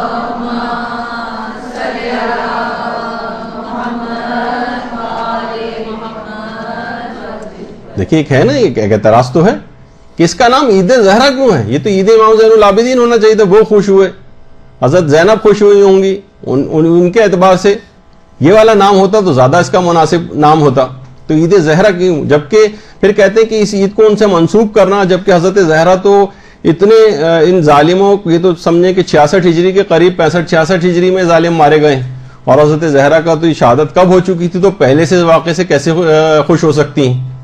تو دیکھیے یہ کہا جاتا ہے کہ زمانی فرق ایک ایسا فرق ہے کہ جس کی وجہ سے یہ روایت, یہ بات غلط ہے کہ اس دن کو اس وجہ سے خوشی کا دن منا کے عید زہرا کا نام دیا جائے, کیونکہ حضرت زہرا کی شہادت کی تو کتنے عرصے بعد یہ واقعہ ہوا ہے, تو پہلے سے کیسے خوش ہو رہی تھیں. تو اب دیکھیے یہاں پر بھی علماء فرماتے ہیں کہ ان ملعونوں کے سب سے زیادہ جو مارے جانے کی خوشی, جو سب سے زیادہ خوشی وہ حضرت زہرا کو ہی ہوئی ہوگی اور سب سے زیادہ ان کا دل شاد ہوا ہوگا. اب پھر یہ سوال کہ یہ اتنے قتل سے اتنا پہلے سے کیسے خوش ہوئی؟ تو دیکھیے خوشی اور غم جو ہیں یہ کوئی زمانی فرق معصومین کے لیے اس میں فرق نہیں پڑتا ہے. مثلا واقع کربلا کتنے عرصے بعد ہونا تھا پیغمبر کے, لیکن پیغمبر امام حسین کو جب بھی دیکھتے تھے، اور کتنے واقعات ایسے ہیں کہ پیغمبر رونے لگتے تھے اور غم مناتے تھے. کتنے سینکڑوں سال پہلے انبیاء جو تھے وہ واقع کربلا کو یاد کر کے روتے رہے. کتنی ہی روایات کے اندر اس کا تذکرہ آیا، جبکہ ان کے تو سینکڑوں سال بعد یہ واقعہ ہونا تھا. پیغمبر اسلام کے سامنے تو خود امام حسین موجود تھے، زندہ سلامت تھے، لیکن پھر بھی پیغمبر جو غم مناتے تھے. تو معصومین کے لیے، انبیاء کے لیے جو مستقبل کی خبریں رکھتے ہیں، ان کے لیے پہلے سے غم منانا یا خوش ہونا، یہ کوئی زمانی فرق کی وجہ سے اس بات پر اعتراض کرنا کہ وہ پہلے سے کیسے خوش ہو گئی تھی، یہ بہت ہی نامعقول قسم کا ایک اعتراض ہے. یا وہ جو آپ سنتی ہیں کہ زلیخا کے سامنے جب حضرت یوسف نے کہا تھا کہ اس وقت تمہارا کیا حال ہوگا جب تم آخری پیغمبر کو دیکھو گی، تو زلیخا نے کہا کہ آپ نے نام لیا اور ان کے اچانک سے میرے دل میں ان کی محبت پیدا ہو گئی. یعنی نہ تو زلیخا ابھی پیغمبر کے صرف نام سے واقف تھی، نہ ان کی سیرت سے واقف تھی، نہ ان کے کردار سے واقف تھی، تو اچانک سے صرف نام سن کر ہی اتنا پہلے پیغمبر کی پیدائش سے اتنا پہلے ان کے دل میں اس کی محبت پیدا ہو گئی. تو زمانی فرق جو ہیں وہ اس سلسلے میں جو ہے وہ شمار نہیں ہوتے ہیں. اور غم بھی پہلے انبیاء بھی واقع کربلا کے تناظر میں غم مناتے رہے اس واقعے سے بہت پہلے. تو اگر حضرت زہرا نے بھی اس لحاظ سے اس دن کے حوالے سے خوشی منائی، یا یہ کہ اس دن کو یاد کر کے، یا یہ کہ وہ خوش ہوئی ہوں گی اس وجہ سے کہ سب سے زیادہ خوشی ان کو ہوئی ہوگی، کیونکہ خاندان عصمت و طہارت کے اوپر جتنے مظالم اس ظالم نے کیے تھے اس لحاظ سے سب سے زیادہ خوشی جو ہے حضرت زہرا کو ہوئی ہوگی، اس وجہ سے ان سے منسوب کیا گیا اس کو. تو زمانی فرق کوئی معنی نہیں رکھتے. اس پہ علماء نے بہت اچھی ایک اور بھی بات کہی ہے کہ اگر زمانی فرق معنی رکھتے ہوں تو پھر آخر کیوں امام زمانہ کو یوسف زہرا کہا جاتا ہے؟ زیادہ بہتر نہیں تھا کہ اللہم صلی علی محمد و علی محمد.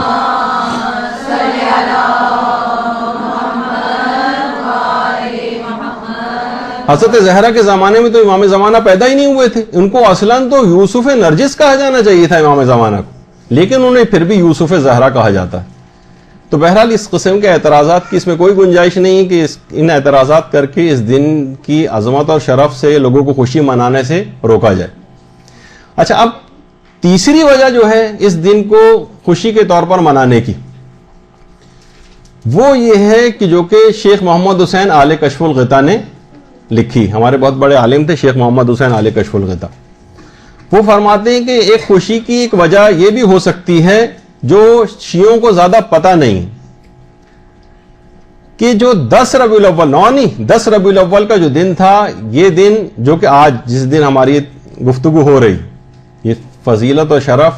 ہم کو حاصل ہے کہ ہم اس دن گفتگو کر رہے ہیں، کیونکہ اس دن حضرت خدیجہ کی شادی سلام اللہ علیہا کی پیغمبر اسلام سے ہوئی تھی. اللہم صلی علی محمد.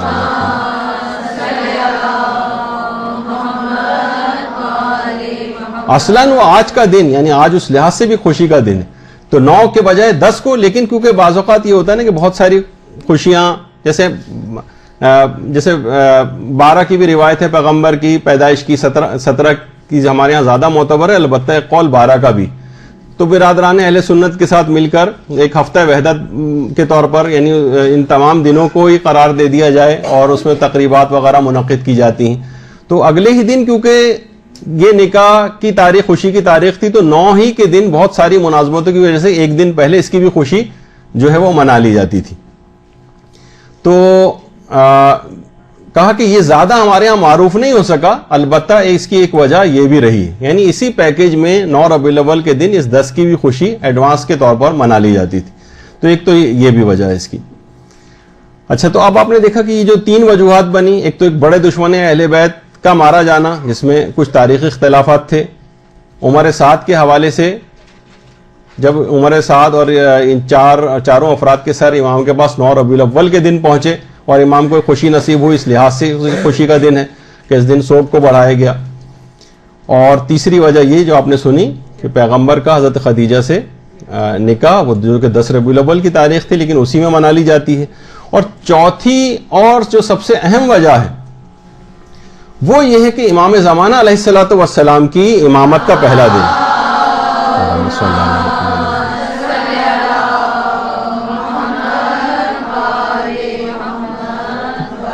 کیونکہ 8 ربیع الاول کو شہادت امام حسن عسکری علیہ الصلوۃ والسلام ہے اور اس کے بعد اللہم صلی علی محمد وعلی محمد.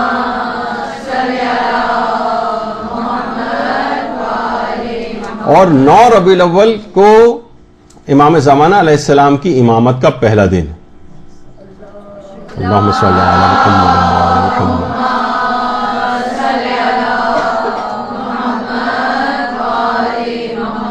اور بہت سے علماء نے مثلا آیت اللہ مصطفی جو ہیں انہوں نے بھی اپنے ایک درس میں یہ بات بیان کی کہ 2 وجوہات کی بنا پر خاص طور پہ یہ دن خوشی کا دن ہے 9 ربیع الاول. ایک تو وہی عمر سعد کے قتل ہونے کی خوشی،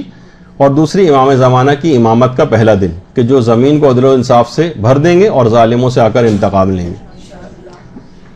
اور اس طرح سے وہ حضرت زہرا کے دل کو شاد کریں گے. اس وجہ سے عید زہرا کہا جاتا ہے کہ امام زمانہ کی امامت کا دن شروع ہو گیا ہے، اور امام زمانہ ہی وہ ہیں جو ان ظالموں سے آ کر انتقام لے کر حضرت زہرا کے دل کو سب سے زیادہ شاد کریں گے. یہ ایک وجہ ہے اس کو عید زہرا کہنے کی ایک بہت بڑی. اور علماء یہ بھی فرماتے ہیں کہ اس دن کی تناظر میں حضرت زہرا نے امام زمانہ کو اس وقت کہ جب کہ دیوار اور دروازے کے درمیان بھینچا ان کو گیا تھا، اور اس کے بعد محسن بھی شہید ہوئے تھے جس کے نتیجے میں، اس وقت حضرت زہرا نے یا ابا صالح المہدی ادرکنی کہا تھا. یعنی امام زمانہ کو اس وقت یاد کیا تھا کہ اس ظلم کا انتقام بھی امام زمانہ آ کر لیں گے، اور حقیقی انتقام انہوں نے جبکہ ان کی امامت کا دور شروع ہوا اس دن سے، تو ہم اس دن کو خوشی کے طور پر مناتے ہیں کہ اور حضرت زہرا بھی کیونکہ یہی آ کر ان کا انتقام لینے والے ہیں. اچھا، یہ والا جو جملہ ہے، اس جملے کو کہ حضرت زہرا نے ان کو پکارا تھا دیوار اور دروازے کے درمیان دب کر، اس بات کو باقاعدہ سب سے پہلے علامہ امینی نے بیان کیا ہے، جو کہ صاحب الغدیر ہے اپنی کتاب الغدیر میں. علماء نے لکھا ہے جو تحقیق کی ہے کہ بہرحال انہوں نے اپنے اس بات کا مصدر تو نہیں لکھا ہے، لیکن انہوں نے بہت زیادہ الغدیر جب احادیث تلاش کی تھی اور ملکوں گئے تھے کتب خانوں کے اندر، اور جس طرح سے یہ غرق رہتے تھے کتابوں کے اندر، ہو سکتا ہے کہ ان کے پاس اس کا مصدر موجود ہو، لیکن بہرحال الغدیر میں انہوں نے لکھا نہیں. لیکن علامہ امینی کا کوئی ایسی ان اوتھینٹک بات لکھ نہیں سکتے اپنی ایسی کتاب کے اندر. تو بہرحال اس لحاظ سے یہ جملہ سب سے پہلے علامہ امینی نے، جو کہ ان کی نگاہ میں ہو سکتا ہے کچھ کتابیں یا اس کا سند ہو، لیکن انہوں نے کیونکہ لکھے نہیں، تو ہو سکتا ہے کہ یہ بھی وجہ ہو کہ حضرت زہرا کے اوپر جو یہ ظلم ہوا تھا، تو وہ ظلم کا انتقام لینے کے لیے کیونکہ امام زمانہ علیہ السلام آئیں گے، تو اس لحاظ سے اس دن کو عید زہرا جو ہے کہا گیا، اور اس دن کو یوم فرحت الزہرا بھی کہا جاتا ہے. اور کتنے ہی مراجع کرام ہمارے ایسے ہیں کہ جو باقاعدہ اس دن کی باقاعدہ مبارکباد کے پیغامات ان کے ہوتے ہیں، اور اس دن کو اس پہ بھی اعتراض ہے لوگوں کا کہ جب 8 تاریخ کو امام جو ہے وہ امام حسن عسکری شہید ہو گئے، تو 8 ہی کے دن سے امامت کا آغاز ہو گیا تھا، تو اس کو اگلا دن جو ہے آپ کیوں اس کے اوپر کہہ رہے ہیں کہ اس دن خوشی منائی جائے، پھر اسی وقت سے فوراً خوشی منا لینی چاہیے وغیرہ اس قسم کا اعتراض. تو بہرحال 8 کو انتقال ہوا تو عرف کے اندر بھی اگلا دن امامت کا پہلا دن شمار ہو. یہی آیت اللہ مصطفی نے بھی لکھا، اور یہی بات جو ہے آیت اللہ سعید الحکیم نے بھی اپنے استفتاء کے اندر جو بیان کی کہ 9 کا جو دن ہے وہ امام زمانہ کی امامت کا پہلا دن. تو اس لحاظ سے تمام مراجع بھی یہ بات کہتے آ رہے ہیں، اور اس میں کسی کو بھی کوئی اعتراض کی بات نہیں ہے، لیکن پھر بھی کچھ اعتراضات اس وجہ سے دیکھنے میں آ جاتے ہیں. اچھا، ایک اعتراض یہ ہے کہ ابھی تو آپ شہادت سے فارغ ہوئے ہیں 8 تاریخ کو ربیع الاول کی، اور فوراً ہی اگلے دن خوشی منانا کچھ غیر عقلی سے لگتا ہے. ایک یہ بھی اعتراض ہے اس کے اوپر، یعنی فوراً بعد شہادت کے اگلے دن ہی خوشی منانے لگنا. کوئی جیسے کہے، ابھی نیچے بھی ذکر ہو رہا تھا اس بات کا، تو ہمارے مولانا محترم اور جو ہے وہ اس بات کو کہہ رہے تھے کہ ابھی رمضان سے فارغ پورے مہینے منع کیا گیا کہ امساک کرو، لیکن اس دن واجب کیا جا رہا ہے کہ روزہ نہ رکھو، یعنی اس دن کچھ کھاؤ پی لو. تو یہ فوراً ہی اگلے دن ایک دم سے پیترا بدل لیا رمضان کے سلسلے میں بھی، کہ کبھی منع کیا جا رہا تھا اور پھر حکم دی. تو ہم حکم کے بندے ہیں اصل میں. ہم یہ نہیں کہہ سکتے کہ اتنے دن رکھا تو آج کے دن بھی روزہ رکھ لیتے ہیں، اللہ کے لیے تو رکھ رہے نہیں، باطل ہوگا، گناہگار ہو جائیں گے. تو خوشی میں خوشی منانی ہے، غم میں غم منانا ہے. اور اگر ایسا ہے تو آپ دیکھیں کتنی اسلام کی ایسی تاریخیں، مثلا 29 ذی قعدہ کو امام محمد تقی علیہ السلام کی اللہم صلی اللہ علیہ وسلم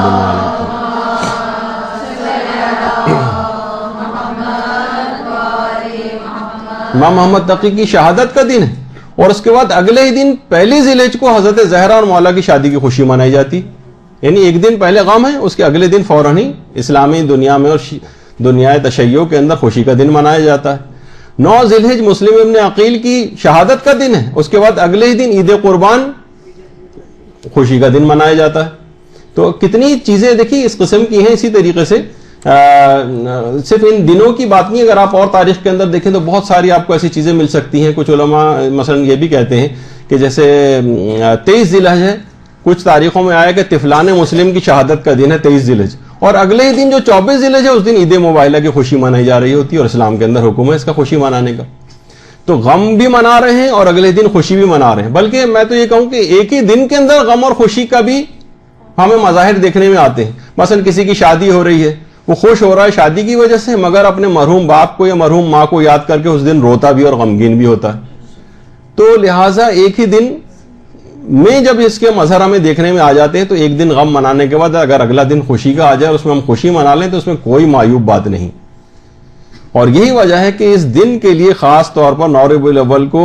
خوشی کے دن منانے کے طور پر آیت اللہ صافی گل پائگانی اور دیگر جو مراجع ہیں ان کے آفس سے باقاعدہ پیغام تک جاری ہوتے ہیں، پیغام عید کے طور پر، یعنی باقاعدہ پیغامات لوگوں کے لیے، اس میں بعض و نصیحت کی بات بھی ہوتی ہے، مبارکباد بھی دی جاتی ہے۔ اگر یہ دن خوشی کے طور پر منایا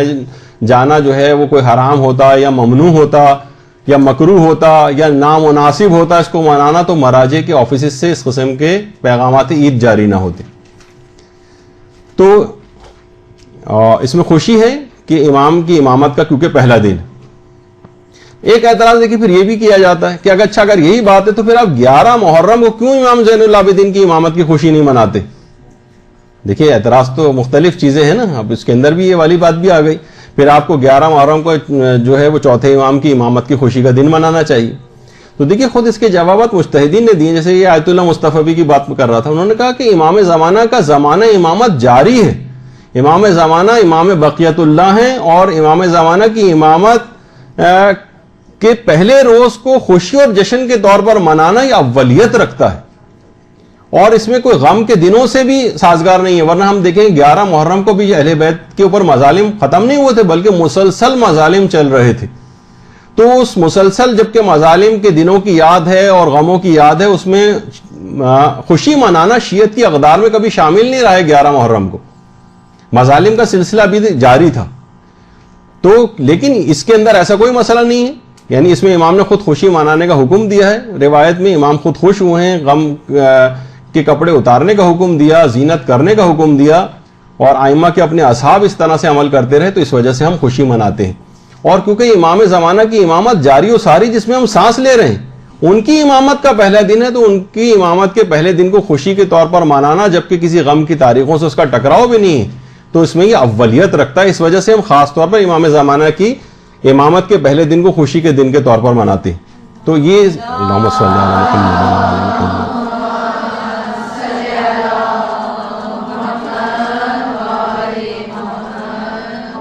بعض افراد اس پر بھی اعتراض کرتے ہیں، جیسے کہ عام طور پر کہا جاتا ہے کہ آج جشن تاج پوشی امام زمانہ ہے، تو باقاعدہ اس کی پوسٹ بھی بنا کر لگائی جاتی ہیں کہ تاج پوشی امام زمانہ انتہائی، کیونکہ تو بہری حضرات مثلا یہ الفاظ استعمال کرتے ہیں، اور ہمارے امام وہ تو اس قسم کی تمام شان و شوکت اور جاہ و حشم جو دنیاوی بادشاہ کے ہوتے ہیں ان سے بہت دور ہے ان کی سیرت، تو لہٰذا اس جملے کو استعمال کرنا بالکل بھی نامناسب ہے کہ تاج کا لفظ جس کے اندر آ جائے، تاج پوشی وغیرہ کا۔ تو سب سے پہلی بات یہ کہ جو ہم اس تاج کی بات ہی نہیں کر رہے جو دنیاوی بادشاہ کچھ دھاتوں کے، سونے اور جواہرات کے تاج وغیرہ پہنتے ہیں، یہ کب کہا ہے ہم نے؟ نہ کسی بھی شخص کے دماغ میں یہ ہوتا ہے کہ اس قسم کا کوئی تاج جیسے خود ہی ایجاد کر کے کہ ہم اس قسم کے کسی تاج پہنائے جانے کے قائل ہیں شیعہ حضرات۔ تو دیکھیے الفاظ کو پکڑ کر اس طرح سے مخالفت جو ہے وہ نہیں کرنی چاہیے۔ اس سے مراد دنیاوی تاج نہیں۔ دیکھیے سب سے پہلی بات تو یہ عرض کر دی جائے، بہت سارے محاورے نہیں ہوتے، مثلا آپ اخبارات میں پڑھتی رہتی ہیں باتیں تو اچھی نہیں کہ مثلا لڑکی گھر سے بھاگ گئی اور پورے خاندان کی ناک کٹ گئی۔ اب آپ کہیں کہ بتائیے ایک ایک آدمی کی ناک چیک کرتے پھر رہے ہیں. بھائی محاورے کے طور پہ بات کی جا رہی ہے ناک کٹنے سے مراد. جناب یہ تو واقعہ ایسا ہو گیا کہ پورے خاندان کی غیرت کا جنازہ نکل گیا مثلا. اب کیا ہے کہ مقصد اس بات کا یہ ہے کہ غیرت کہیں مجسم ہو کر کسی چارپائی وغیرہ پہ پڑی ہوئی تھی اور اس کے بعد اس کا جنازہ کندھوں پہ اٹھا کے لے جایا جا رہا. نہیں, محاورے کے طور پر ہے. تو خوشی سے شادیاں مرگ کی کیفیت ہو گئی. تو یہ استعارے ہیں, اشارے ہیں, عربی میں بھی اردو زبان میں بھی مختلف جگہوں کے پر جو ہیں یہ سب چیزیں اس قسم کے الفاظ استعمال کیے جاتے ہیں. تاج تو فارسی میں بھی اسی تاج کو کہتے ہیں جو پہنا جاتا ہے. پوشی معنی پہننا, اور یہاں پر سر پر رکھنے کے معنوں میں ہوتا ہے اصل میں. اور کتنی احادیث کے اندر بھی پیغمبر کی حدیثوں میں بھی بات آئی کہ امامہ ملائکہ اور ہم عربوں کا تاج ہے. یعنی تاج کا لفظ کوئی معیوب لفظ نہیں روایات کے اندر سمجھا گیا, باقاعدہ اصول کافی میں محمد ابن یعقوب کلینی نے اس کو لکھا. اسی طریقے سے جو جواہر الکلام ہے اس میں یہ ہے کہ عید غدیر کے دن رسول نے اپنے ہاتھوں سے مولا علی کے سر پر امامہ باندھا تھا. عید غدیر کے دن باقاعدہ, بلکہ روایت کے اندر یوں ہے کہ پیغمبر نے اپنے ہاتھ سے امیر المومنین کے سر پر امامہ باندھا, اس کا شملہ سینے پر چھوڑ دیا اور پچھلے شملے کو 4 انگل کم کر دیا اگلے سے, اور پھر کہا کہ اے علی آگے بڑھو. وہ آگے بڑھے. کہا 2 قدم پیچھے ہٹو, وہ پیچھے ہوئے. پھر فرمایا ملائکہ کے تاج ایسے ہوتے ہیں.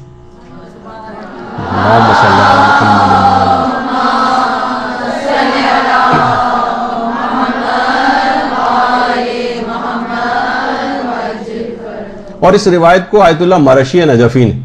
جو احقاق الحق کی جو شرح لکھی ہے کہ روز محشر پیغمبر اسلام کائنات کی بادشاہی کا تاج رکھے ہوئے تشریف لائیں گے اور وہ تاج نور کا ہوگا. تو یہاں پر بھی کوئی معیوب باتوں میں نہیں کہ ہم کہیں کہ بھائی تاج تو پیغمبر کیسے دنیاوی بادشاہوں کی طرح سے تاج, تو دوسرے تاج کی بات ہو رہی, نورانی تاج کی بات ہو رہی. تو وہ تاج نور کا تاج ہوگا. اچھا, اسی طریقے سے اعمالی شیخ مفید میں بھی ہے, اعمالی شیخ توسی میں بھی ہے, اور بلکہ یہ تو اس کے علاوہ بھی جو زیارت امیر المومنین ہے اس میں امیر المومنین کو تاج الاوصیاء کہا گیا اور کہہ کے سلام کیا گیا. اوصیاء کے تاج, تو تاج اگر کوئی بہت ہی نامناسب قسم کا جملہ ہوتا تو زیارت امیر المومنین میں بھی نہیں آنا چاہیے تھا اس کو. اور اعمالی شیخ توسی اور شیخ مفید کی جو روایت ہے اس میں پیغمبر نے فرمایا کہ روز محشر امیر المومنین علی علیہ السلام کے سر اقدس پر جو تاج ہوگا اس کی نور کی ضوء سے اہل محشر کی آنکھیں چندیا جائیں گی, اور پھر علی کو ندا دی جائے گی کہ آپ قسیم جنت و نار ہیں, اپنے محب کو جنت میں لے جائیے اور اپنے دشمن کو جہنم میں ڈال دیجئے. اور اس تاج کے 4 رکن ہوں گے, ہر رکن پہ لکھا ہوگا لا الہ الا اللہ محمد الرسول اللہ علی مفتاح الجنہ. درود بھیجیے محمد.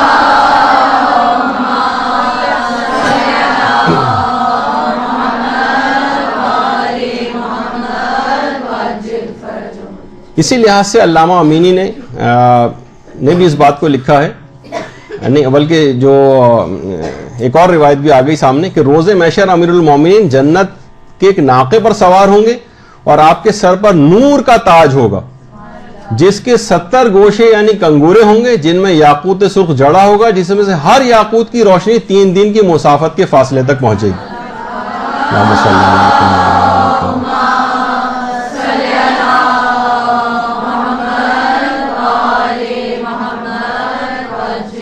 اور علامہ امینی نے بھی باقاعدہ الغدیر کے اندر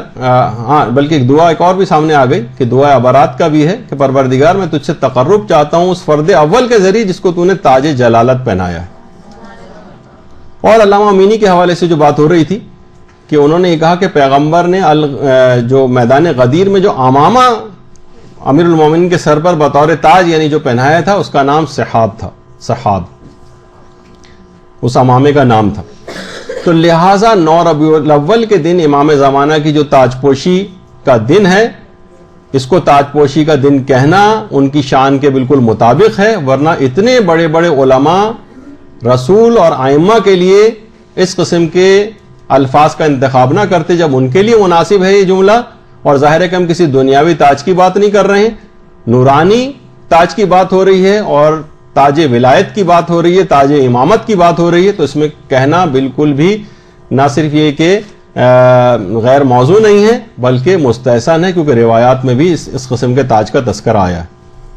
اور جہاں تک یہ کہنا کہ بوری حضرات اس دن کو تاج پوشی کا دن اپنے ان کے لیے قرار دیتے ہیں، تو اگر وہ قرار دیتے ہیں ان کو قرار دینے دیجیے، اس سے ہم اپنی چیزوں سے تو پیچھے نہیں ہٹیں گے نا. مثلا ہم بھی سبیلے لگاتے ہیں، اور جو ہندوؤں کے جو اپنے فیسٹیول ہوتے ہیں، ان کی جو عبادات ہوتی ہیں، اس میں ان کے ہاں بھی سبیلے لگائی جاتی ہیں. تو ہم کہیں گے کیونکہ ہندو لگاتے ہیں سبیلے تو ہم اپنے یہاں سے ان سبیلوں کا سلسلہ بند کر دیں. کچھ چیزیں اگر وہ لوگ کر رہے ہیں اور دوسروں کے اندر بھی رائج ہے تو ہمیں اس سے کوئی تعلق نہیں کہ ہم پر بوہریوں کی مشابہت کا جو ہے وہ الزام لگایا جائے.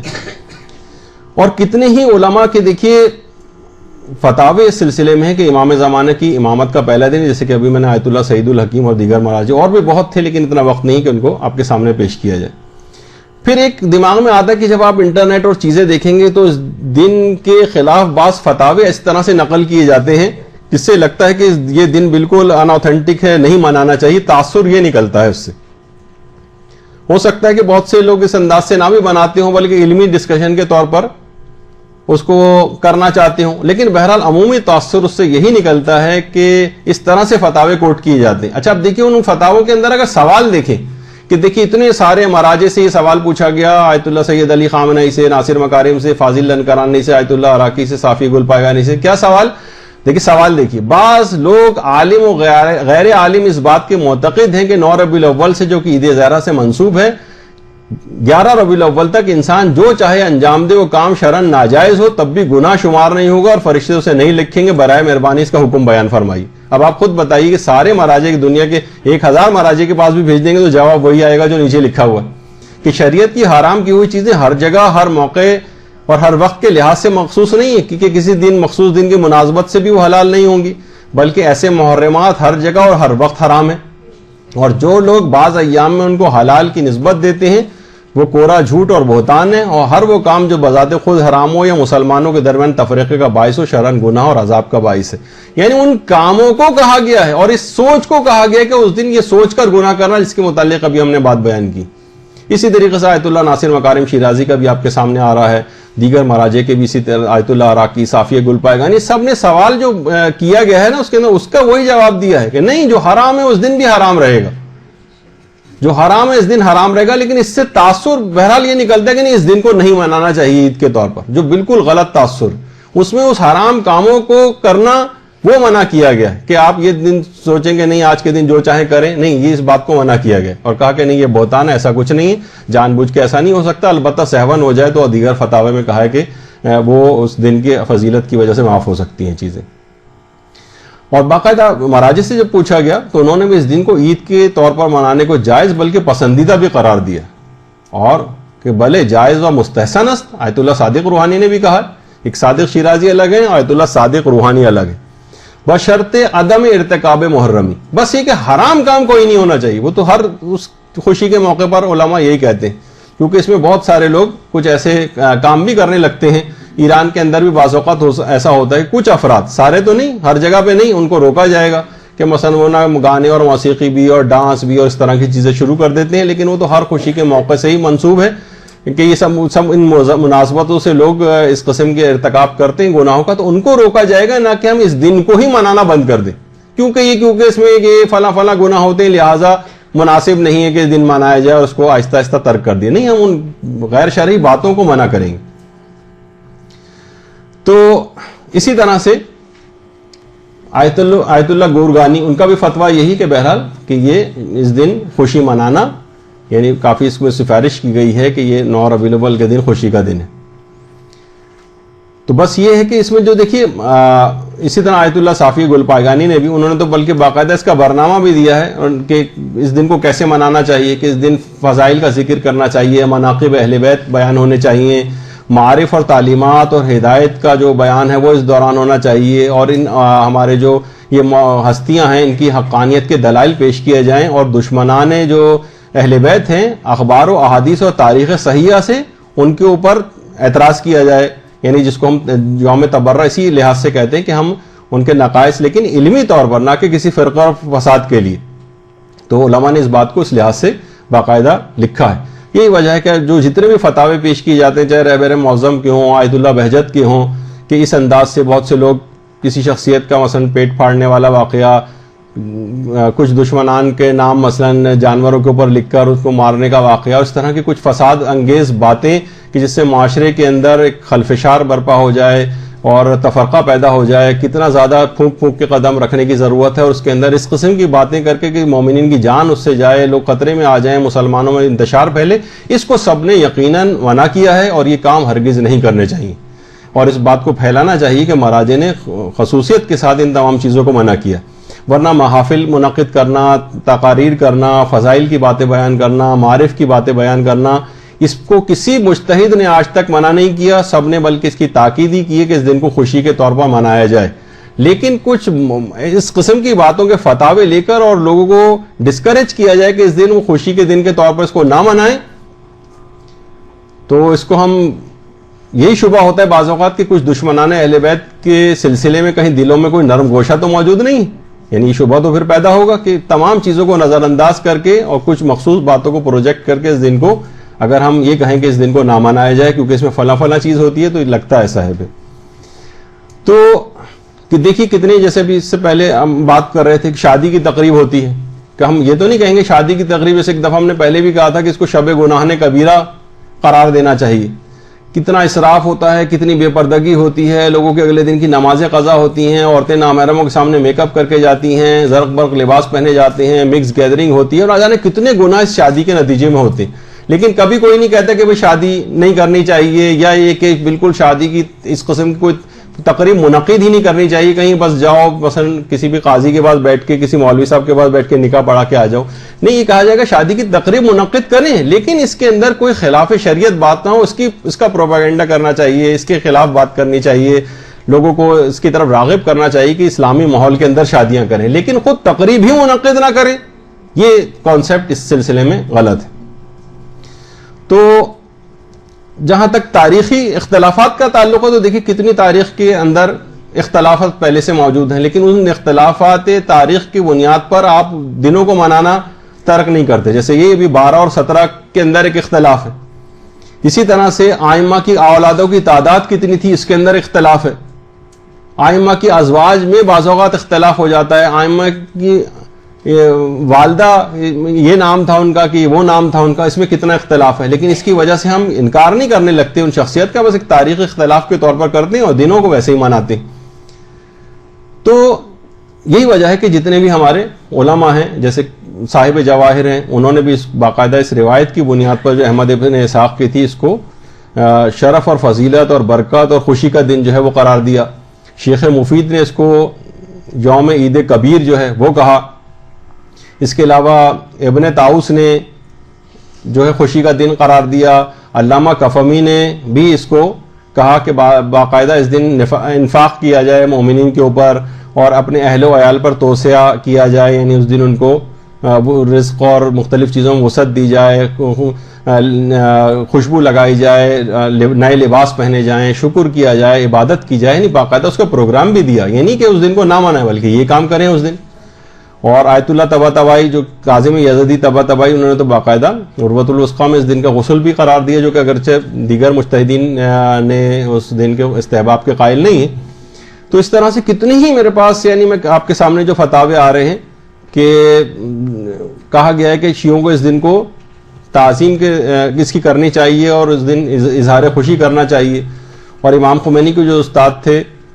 آیت اللہ میرزا جواد ملکی تبریزی، انہوں نے المراقبات میں اس دن کو دشمنان اہل بیت کی نابودی کا دن قرار دیا اور زور دیا ہے کہ اس دن کو خوشی کے دن کے طور پر منائیں۔ اسی طرح سے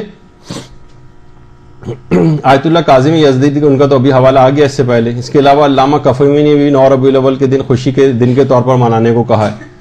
تو بہرحال، اور اس دن خاص طور پر جیسے کہ ابھی بات بیان ہو رہی تھی کہ امام خمینی نے جو خاص طور پہ بات کہی ہے کہ کوئی بھی ایسا کام آپ کو ہرگز نہیں کرنا، یعنی اتحاد کا مظاہرہ کرنا ہے، متحد ہونا ہے تاکہ آپ محفوظ رہیں۔ امام خمینی کہتے تھے کہ اس بات کا دھیان رہے کہ تفرقہ انگیز باتیں کرنا گناہ کبیرہ ہے اور بہت مشکل ہے کہ خدا اس کو بخشے، کیونکہ تفرقہ دیکھیے ہمیشہ یہ ہوتا ہے کہ الفتنہ تو اشد من القتل، تفرقے سے ہمیشہ فتنہ پیدا ہوتا ہے، فتنے کو قتل سے بھی بدتر سمجھا گیا ہے۔ تو چاہے ہمارے دشمن اس طرح کی باتیں کریں یا ہمارے دوست، اور چاہے ایسی باتیں تقدس اور شرافت کے دعوے داروں کے منہ سے نکلیں یا ان لوگوں کے جو اس قسم کے دعوے نہیں کرتے، خدا اس کو یعنی ہرگز نہیں بخشے گا جو اس انداز کے تفرقے کی باتیں کرے گا، معاشرے میں انتشار پھیلائے گا اور مسلمانوں کو باہمی دست و غربہ کرے گا اپنی تقریروں کے ذریعے، اس انداز سے اس دن کے لحاظ سے باتیں کر کے کہ زیادہ سے زیادہ لوگوں مسلمانوں میں آپس میں انتشار پیدا ہو. ان باتوں کو بس اصل میں اس میں علی الخصوص خیال کرنا ہے. اور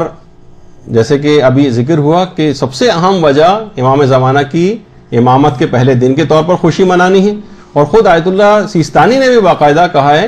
کہ اگر تفرقے کا باعث نہیں بن رہا ہے تو عید زہرہ منانے کے اندر کوئی اشکال نہیں ہے اور اس کے اندر اس کی محفلوں میں شرکت کرنے میں بھی کوئی اشکال نہیں ہے. لیکن اگر اس قسم کی مجالس اس نیت سے اگر برپا کوئی کر رہا ہے کہ لڑائی جھگڑا، قتل و غارت گری، تفرقہ مسلمانوں میں ایجاد کرنا مقصد ہے، جیسے کہ اکثر جگہوں کے اوپر دیکھنے میں آتا ہے، تو پھر اس قسم کی مجالس اور ان میں شرکت کرنا جائز نہیں ہوگا. لیکن وہ دوسرا عنوان ثانوی کے طور پر حکم ہے کہ اس قسم کے کوئی تفرقہ انگیز کام نہیں کیے جائیں، لیکن دن کو خوشی کے دن کے طور پر منانا اور اس میں کوئی اشکال نہیں ہے، اس میں شرکت کرنے میں بھی ان کے پروگراموں میں کوئی اشکال نہیں ہے. اور آیت اللہ شیخ جواد تبریزی نے تو باقاعدہ کہا کہ ہر حال میں یہ دن شیعوں کے لیے عام طور پر اور اہل بیت کے لیے خاص طور پر خوشی کا دن، تو اس کو ضرور منانا چاہیے. اور آیت اللہ صافی گل پاگانی تو باقاعدہ پیغام بھی اس سلسلے میں جاری کرتے ہیں. اور البتہ رہبر معظم اور دیگر لوگوں نے اس دن جو خرافات ہوتی ہیں اس کے متعلق ضرور باتیں کہیں کہ ان خرافات سے اپنے آپ کو بچائیں. اور صرف یہاں نہیں، ایران کے اندر بھی وہ خرافات ہیں، تو اس دن سے اپنے آپ کو ان خرافات سے اپنے آپ کو بچانا ہے اور اسی کے سلسلے میں اس طرح سے اس دن کو منانا ہے کہ اس دن میں کوئی حکم شریعت کی مخالفت نہ ہو. اور آخر میں بس یہ بات آپ کی خدمت میں عرض کر دی جائے، جو شعر بھی ہے کہ 72 دنوں تک ان کے مصائب پہ روئے ہیں، وہ خوش ہوئے تو آج زمانے کی عید ہے.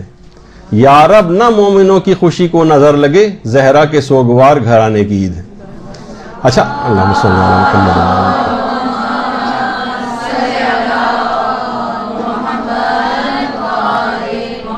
اچھا، اب اس دن کے تقاضے کیا ہیں؟ اس پر ہمارے استاد محترم مولانا صادق حسن صاحب قبلہ کا ایک آپ کلپ ملاحظہ کر لیں. دیکھیں اس دن آپ کو تقاضا کیا ہے اس دن کا، یہ خاص طور پر جو پیغام ہے وہ میں نے خود بیان نہیں کیا کہ مولانا محترم کی آواز سے آپ سنیں گے تو زیادہ بہتر. 9 ربیع الاول کا دن آئے اور اب جو امام 2 مہینے اور 8 دن، بلکہ اگر حج کی تاریخوں سے کیلکولیٹ کریں تو 3 مہینے 3 مہینے جس گھر میں رہے تو روزانہ نماز فجر حرم میں پڑھ کے امام وہاں آتے ہیں، گھر کا دروازہ کھول دیا جاتا ہے، جتنے آنے والے آنا چاہیں آ کے امام کے بعد بیٹھے. پھر باقاعدہ ناشتے کا انتظام ہوتا ہے، دسترخوان بچھایا جاتا ہے اور لوگوں کو ناشتہ دیا جاتا ہے. اور چونکہ میزبان کی بھی ذمہ داری ہے کہ نہ صرف یہ کہ مہمانوں کے ساتھ بیٹھے بلکہ آغاز وہی کرے، تو خود امام بھی تشریف فرما. 9 ربیع الاول 67 ہجرت کہ اچانک ایک آدمی بھرے ہوئے مہمانوں کے اس کمرے میں داخل ہوا، دسترخوان بچھا ہوا، ناشتہ شروع ہو چکا، اس کے ایک ہاتھ میں خط ہے، دوسرے ہاتھ میں تھیلی. آگے بڑھ کے چوتھے امام کے قریب گئے، فرزند رسول میں مختار کا قاصد، یہ خط بھی مختار نے بھجوایا، یہ تھیلی بھی مختار نے بھجوائی. خط کھول کے پڑھا گیا، لکھا تھا کہ اما بعد، اے میرے آقا اور مولا، جتنا میرے بس میں تھا میں نے آپ کے خاندان کے ظالموں سے انتقام لیا، اور یہ 5 کٹے ہوئے سر آپ کی خدمت میں بھجوا رہا ہوں. وہ تھیلی کھولی، ابن زیاد کا سر، عمر سعد کا سر، شمر کا سر، ابن نمیر کا سر، خولی یا ہرملہ کا سر. یہ دیکھتے ہی امام شکر کے سجدے میں گرے، مگر اس کثرت سے امام شکر کے سجدے کرتے تھے کہ لقب سجاد، مگر اس دفعہ شکر کے سجدے میں ایک عجیب جملہ کہا، شکرن للہ، شکر اس خدا کا جس نے میری دعا کو اس انداز سے پورا کیا. جب امام اٹھے سجدے، سارے مجمع نے کہا مولا یہ کون سی دعا کا حوالہ دیا؟ کہا جب میرے بابا کا کٹا سر ابن زیاد کے پاس پہنچا تھا، وہ ملعون ناشتے میں لگا تھا. ارے حقارت و ذلت کے انداز میں اس نے کہا رکھ دو ان سروں کو ایک طرف، پہلے مجھے ناشتہ کرنے دو. اس وقت میں نے خدا سے دعا مانگی تھی، پروردگار اس ظالم کا کٹا ہوا سر بھی میرے پاس اس وقت آئے کہ جب میں ناشتہ کر رہا ہوں. اور اس انداز سے خدا نے میری دعا قبول کی. امام اٹھے، کہا تم لوگ یہ سر بھی دیکھو، ناشتہ بھی کرو. یہ کہہ کے امام اٹھے، اہل حرم کے پاس گئے، کربلا سے لے کے آج تک سیدانیوں نے نئے کپڑے نہیں پہنے، نئے کپڑے کا حکم دیا، بالوں میں تیل نہیں ڈالا، تیل کا حکم دیا، کنگھی نہیں کی، کنگھی کا حکم دیا، چولہا روشن نہیں ہوا تھا، حکم دیا کہ آج اچھے اچھے اور لذیذ کھانے پکائے جائیں، جیسے عید ہے اس طرح سے اس کو مناؤ۔ 9 ربیع الاول باہر آئے، اب باہر آ کے امام کو سب دیکھتے جا رہے ہیں، شکرن للہ شکرن للہ شکرن للہ کہتے جا رہے ہیں۔ اب وہاں پہ اصل یہ جملہ تھا، کل رات کو یہ واقعہ آپ نے سنا ہے، اس لیے میں 10 منٹ کی تکرار کی آپ سے معافی مانگ رہا ہوں۔ اب یہ جملہ امام کے پاس روز آنا امام کے پاس ناشتے کے اختتام پہ ایک سویٹ ڈش یا ایک ڈیزرٹ لا کے رکھی جاتی تھی امام کی طرف، اور وہ اتنی ٹیسٹی اور مزیدار ہوتی تھی، کس طرح وہ بنائی جاتی ہے اس کا نسخہ یا ریسیپی کسی کو نہیں پتا۔ عورتیں ہوتی تو پوچھ لیتی نا کہ بھائی وہ اس کی ریسیپی کیا، ذرا جلدی سے زبیدہ آپا بتا دیجیے، ہم کو لکھنا ہے یہ پتہ نہیں کون سی آپا ہے، مجھے تو لوگوں نے بتایا، ہوں گی کوئی آپا۔ تو خلاصہ یہ ہے کہ اب وہاں کیونکہ عورتوں کا انوالومنٹ نہیں ہے مردوں، وہ اتنی لذیذ کہ بہت سارے لوگ جو امام کو امام بھی نہیں مانتے، وہ ناطق ہے، خالی وہ سویٹ ڈش کھانے کے لیے آتے، خالی اس کے لیے۔ جو ہمارے یہاں تبرک کا بھی ایک کنسپٹ ہے کہ اس بہانے لوگوں کو لا کے بٹھاؤ، پیغام امام پہنچاؤ، ہے ایک تصور، لیکن اس کی تفصیل میں نہیں جا رہا۔ تو خیر، ان کو باقی معاملات سے اتنا انٹرسٹ نہیں تھا، اب وہ انتظار کر رہے ہیں کہ بھائی اب آتی ہے وہ ڈیزرٹ، اب آتی ہے وہ سویٹ ڈش جس کے لیے ہم اپنے سارے کام چھوڑ کے یہاں آ کے بیٹھتے ہیں۔ آدھا گھنٹہ گزر گیا، امام وہ کٹے میں سر دیکھ رہے ہیں، خوش ہو رہے ہیں۔ کسی نے کہا کہ فرزند رسول بہت دیر ہو گئی ہے، ناشتہ ختم ہوئے، گیپ سا آ گیا، وہ سویٹ اب تک نہیں آئی۔ یہ جملہ امام کا میں بتا رہا ہوں۔ امام نے کہا کہ ان ملعونوں کے کٹے ہوئے سر کو دیکھنے سے مومن کے دل میں جب مٹھاس پیدا ہوتی ہے، کیا اس کے بعد بھی کسی مٹھاس کی ضرورت ہے؟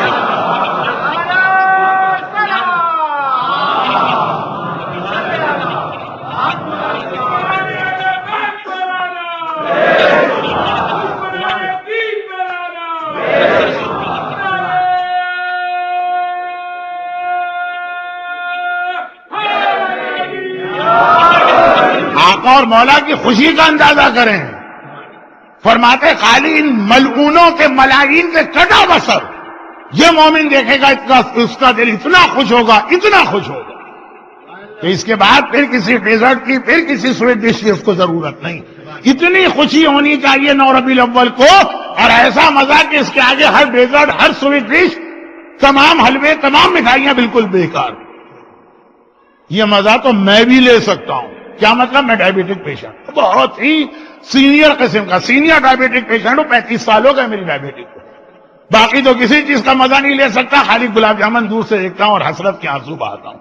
لیکن یہ والا مزہ۔ مگر چوتھے امام نے جس مزے کی بات مختار کے کارنامے میں کی، یہ بھی ابھی آدھا مزہ۔ اصلی مزہ تو اس وقت آئے گا مومن کو جب حسین کا ولی و وارث ظاہر ہو کر حسین کے خون کا انتقام۔ دو باتیں یاد رکھیے گا، دو باتیں۔ پہلی بات، مختار نے جو جہاد کیا یہ معصوم کی طرف سے نہیں ہے، یہ ایک مومن کی انفرادی ذمہ داری، ہر مومن کی انفرادی ذمہ داری۔ تم سوچو کہ آل محمد کے ظالموں سے کیا انتقام لے سکتے ہو؟ سورہ بنی اسرائیل میں خدا نے کہا من قتل مظلوما فقد جعلنا لولیہ سلطانا، جو مظلوم مارا گیا اس کے ولی کو ہم نے حق کا انتقام دیا۔ تو ولی تو ابھی آیا نہیں نا، جب ولی آئے گا تب اصلی انتقام تو تب لیا جائے گا۔ یہ تو فقط ایک مومن نے اپنی انفرادی ذمہ داری پوری کی ہے۔ یہی وجہ کہ زیارت وارثہ میں آج بھی ہم کہتے ہیں، مختار کے بعد بھی ہم کہتے ہیں السلام علیکہ یا سار اللہ، ورنہ اگر مختار کا انتقام کلوز ہو جاتا ہے چیپٹر تو یہ جملہ نکل جانا چاہیے زیارت سے۔ اس کا ترجمہ کیا؟ ہمارا سلام و آپ پر، آپ کے خون کا بدلہ بھی اللہ کو لینا ہے۔ وہ اصلی انتقام باقی ہے جو امام زمانہ لیں گے، کیونکہ وہ حسین کے ولی و وارث ہیں۔ دوسری بات، بہت احتیاط سے کہہ رہا ہوں، دوسری بات، یزید، عمر سعد، ابن زیاد، خولی، ہرملہ، کیا کربلا کے واقعے کی یہ لوگ ذمہ دار؟ یہ تو سامنے کے کچھ چہرے تھے جو نظر آ رہے۔ کربلا میں تو ہے کوئی معشوق اس پردہ زنگاری میں، کچھ پیچھے چھپے ہوئے بھی ہاتھ۔ اور اس کے لیے آپ دو جملے میرے اور سنیے۔ علامہ مجلسی نے لکھا ہے، لیکن یہ ان کا قول نہیں ہے، ہمارے تمام علماء نے متفقہ طور پہ کہا قتل الحسین بالسقیفہ لا بکربلا، حسین اصل میں سقیفے میں شہید کیے گئے، کربلا میں تو خالی عمل مکمل ہوا۔ اور کئی زیارتوں میں ایک لفظ آیا جس میں زیارت عاشورہ بھی ہے کہ ان سب پہ لعنت ہو اور اس پر بھی لعنت ہو، الممکنین لہم والممہدین لہم، ان پر بھی لعنت ہو جنہوں نے معاویہ اور یزید کو ملک شام کا اقتدار دے کے اتنا طاقتور بنایا کہ وہ اہل بیت کے خلاف جنگ کریں، ان لوگوں کو یہ اختیار دینے والے بھی لعنت ہو، ان کے لیے میدان ہموار کرنے والوں پہ بھی لعنت ہو۔ معاویہ کہاں سے اتنا طاقتور ہو گیا تھا؟ کسی نے اس کو 40 سال شام کے صوبے کا گورنر بنا کے رکھا۔ ہیں کچھ اور لوگ بڑے وی آئی پی قسم کے، اب وی آئی پی میں کتنے ہیں لیٹر ہیں آپ گنتے رہیے گا۔ تو مسئلہ یہ ہے کہ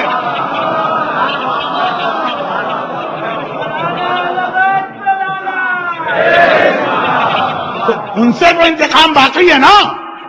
وہ انتقام مختار لے ہی نہیں سکتے ہیں، مختار تو ان سے انتقام لیں گے جو اس وقت زندہ۔ یزید بھی مختار سے پہلے واصل جہنم ہوا تھا، مختار یزید کو نہیں سے انتقام نہیں لے پائے۔ ہاں ایک امام برحق پردہ غیبت میں، وہ جب ظاہر ہوگا تو مرنے والے بھی زندہ کیے جائیں گے۔ ہم انتظار کر رہے ہیں امام آئیں گے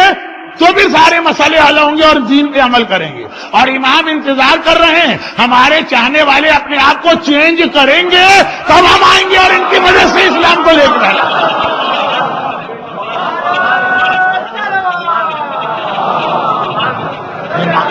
امام منتظر ہے،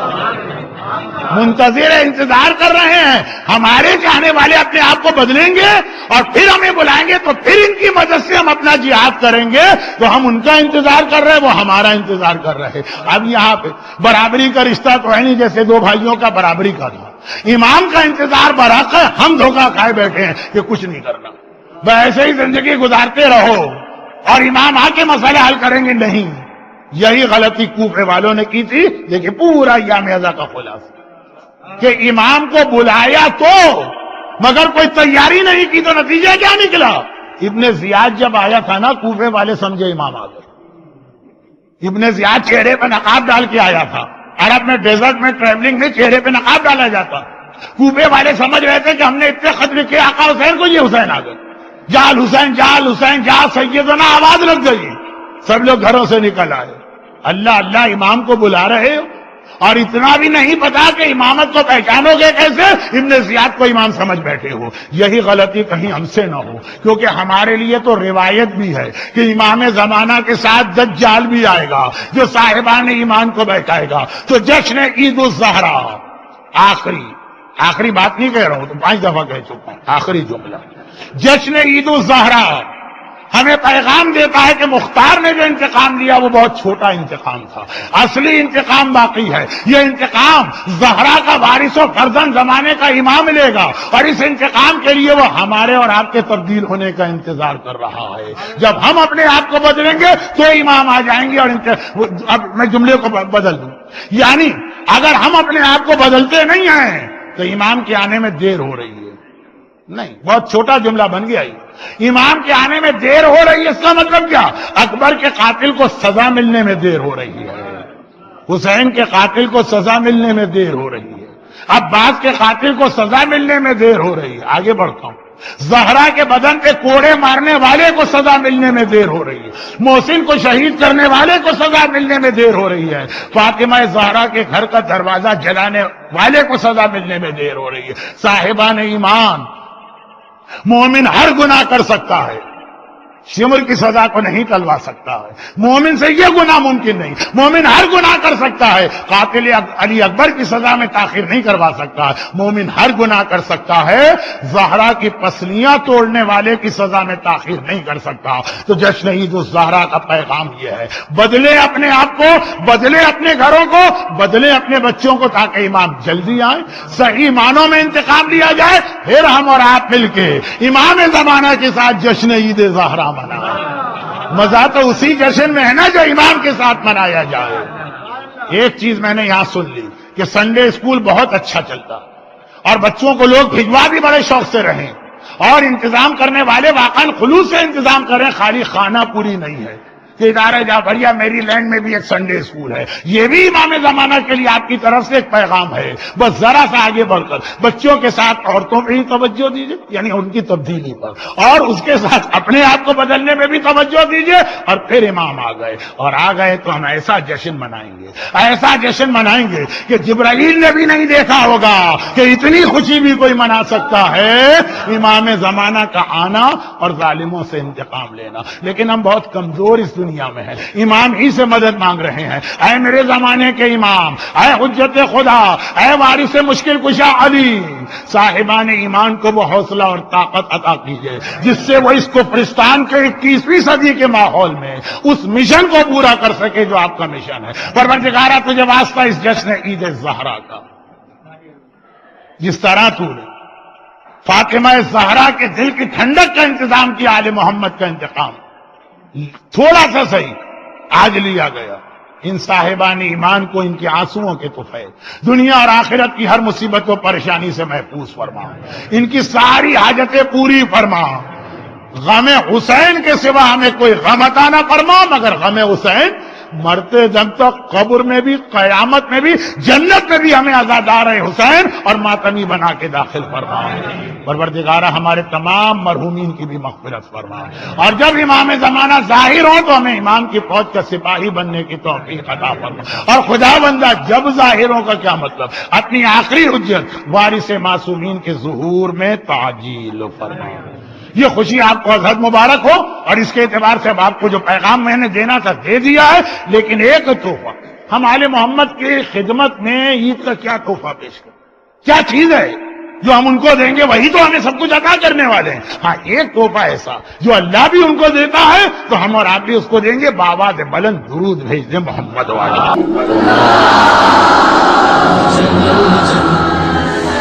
جل اللجن یا مولا اللجن اللجن اللجن اللجن اللجن